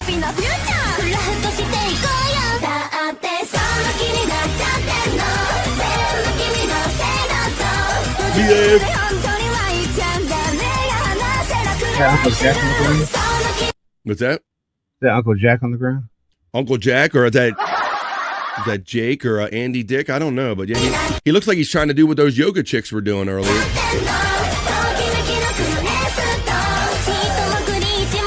But I don't know if she's like doing a video with just a rando homeless person or if she's homeless too. I don't know. Yeah, they keep homeless and she's just bouncing around like. Yeah, dude. I think she's like, oh, can I go viral dance for you? You homeless, you have no home. We don't have this in my country. We have no home. Look, she's like looking. We don't have this. This crazy. Holy moly! What the fuck was that? Well, you might say, well, BF, I mean, that's just a weird looking guy and a gal, although that was kind of pretty fucking weird. I mean, you got to admit, but I defy you or anybody to tell me this last piece of content I have in this segment. I defy you to tell me what the fuck is this, Peacunt? Come on.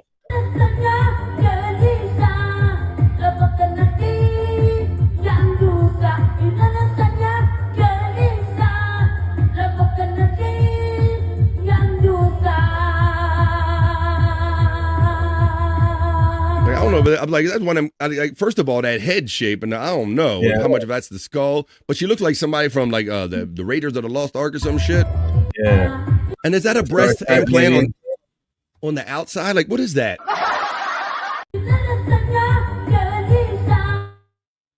There's like a breast implant coming out of her shit.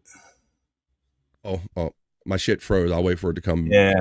1 2 1 2. I see my shit froze. I'm back. Peacunt, it looks like that she did like the girl the other day did in the bricked up segment, except she has like a clear balloon that are supposed to be her titties, and one titty looks like one of her titty balloons are right there on her shoulder. That titty balloon was supposed to be, I think that's supposed to be in her top like the other one is. Yeah. I'm gonna say that's not a factory original. female, although it's a fact. I wouldn't doubt right there. it's actually a guy. That's where I think that was getting. I was saying that in a vague, roundabout way. Well, there you go, ladies and gentlemen. I didn't know what hopper to put them in. I didn't even know what the hell they were. So that's why I made a segment for stuff like that. And you guys kind of helped me try to figure out what the fuck is this.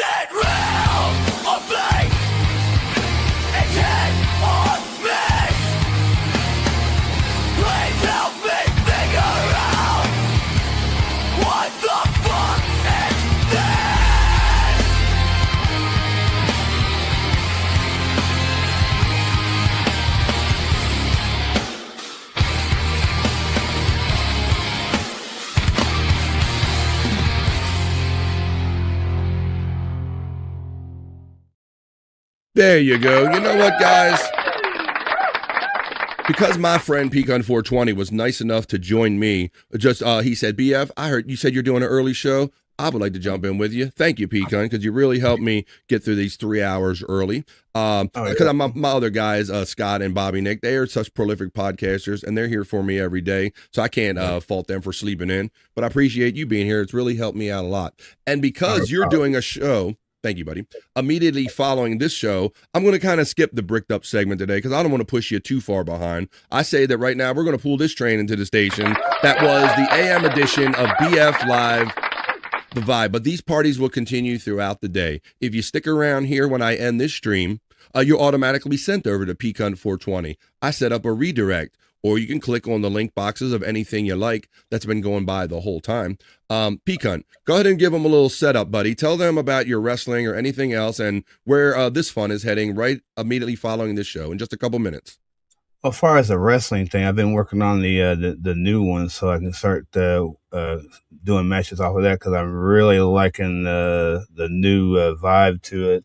Really? The new software? You getting excited about it? Yeah. Well, it's just the way that, the new weapons and the new matches, different matches they have nowadays. It's like, why should I even bother with the other ones? So cool. So we'll be start working on that soon. As far as the morning show, we'll normally be on 10 a.m. Eastern, Monday through Saturday. We're also on now on YouTube, but Rumble and Twitch, as you see right there. But as soon as we get out of here, we'll be going right to my show, along with the Reverend Wild Bill. I'm pretty sure the Fat Pig and guests of others, probably Bobby Nick, probably Scott and Bro Dog might show up, maybe Andrew. There you Who go. knows? Just some of the regular chat family. So if you want to continue this vibe, if you will, Pecan420 is going to continue it by clicking on one of those things when it goes by, or just being here when the stream comes to an end, because you'll be automatically redirected. A redirect has been set up to send this party over here. I want to thank Andrew the Giant on Andrew the Giant 96 channel. I'll put those up real quick. Andrew, he comes on my show. He ignores it. He looks into his tablet. He's doing that on the Andrew the Giant 96 channel. You'll see these guys later on tonight because here's how it follows. This show's going to wrap up right now. Thank you, Pecan420 and everybody for switching up with me. Pecan's going to keep this party going on until at least 3:30 East. The boys, Chris Thompson and the Fat Pig, are going to do the Pig Pen. That's going to be at 3:30 East. And they'll hang around for a couple hours, and before you know it, it'll be 7 p.m. East, and you'll be hanging out with Bobby Nick and Scott Fitzpatrick and Andrew the Giant on No Filter Andrew. Shows all day, one after another. Just keep your face in front of your device, and you'll have chat family to hang out with. So that's for Andrew the Giant. Let's run my friend Scott Fitzpatrick's real quick. Scott Fitzpatrick runs he helps run the Angry Iguana channel with his friend, the Angry Iguana 112. Hopefully we'll get in a Scott's whole segment tomorrow to wrap up the week and all. I love Scott's locales where he watches all of these crazy people. We only do 3 or 4 of them. If you want to see a lot more of them, you click on those stuff right there when you see it go by. The Angry Iguana 112, and his older stuff is over there on the Prop Master 69. Bobby Nick will be hanging out later on tonight as well. He's always on. I'm surprised he isn't on now, but he's got to rest sometimes, folks. Thank you for Bobby Nick when he does join me. He'll be doing shows all the rest of the night too. Check out Bobby Nick with his stuff, Nick TV Live, and twitch.tv/Nick TV live. Well, that's it, ladies and gentlemen. I am spent, as it were. I'm going to go ahead to my right of spring. My Orioles opening day game starts at 3:05 East. Peacunt's going to hold it down. The Fat Pig and Chris Thompson are going to hold it down. And then Andrew and No Filter and friends are going to hold it down the rest of the day. Thank you for joining me for the early edition, the AM edition of BF Live The Vibe. So for my friend Peacunt 420, Andrew the Giant, Bobby Nick, and Scott Fitzpatrick, peace and love, folks. Join me here tomorrow on BF Live The Vibe at our regular time, 12 noon East, where we'll wrap up the week in a big way, having fun, rock you like a horoscope. We'll see what Perry was up to last night, and we'll start off the weekend with a bang in the midday. So for all of those guys, Peacunt, Scott Fitzpatrick, Bobby, Nick, and Andrew, I'm not going to say bye because we're going to see you in just a few minutes over there on Peacunt 420. So we're just going to say bye for now. Peace and love, and we'll see you the next time we see you right here on BF Live The Vibe, which to me will be tomorrow at 12 noon East. Bye, everybody. Go hang out with Peacunt, and I'll see you again tomorrow. Enough internet for 12 me noon today. East. Thanks, everybody. I am going to wash myself with holy water to get rid of all the stupidity I saw today.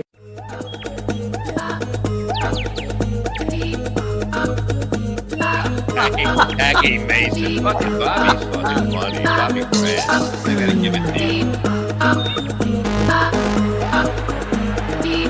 Line of the day, Bobby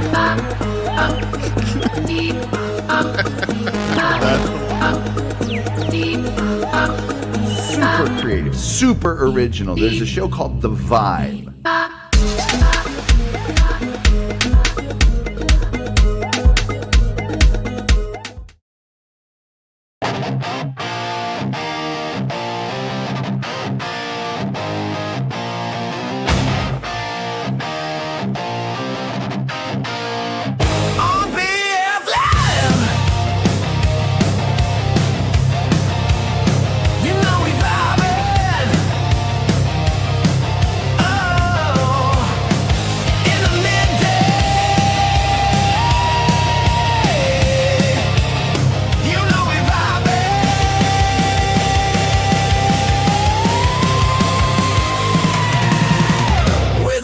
Chat family and the greatest panel of friends and all them positive vibes. Oh, it's BF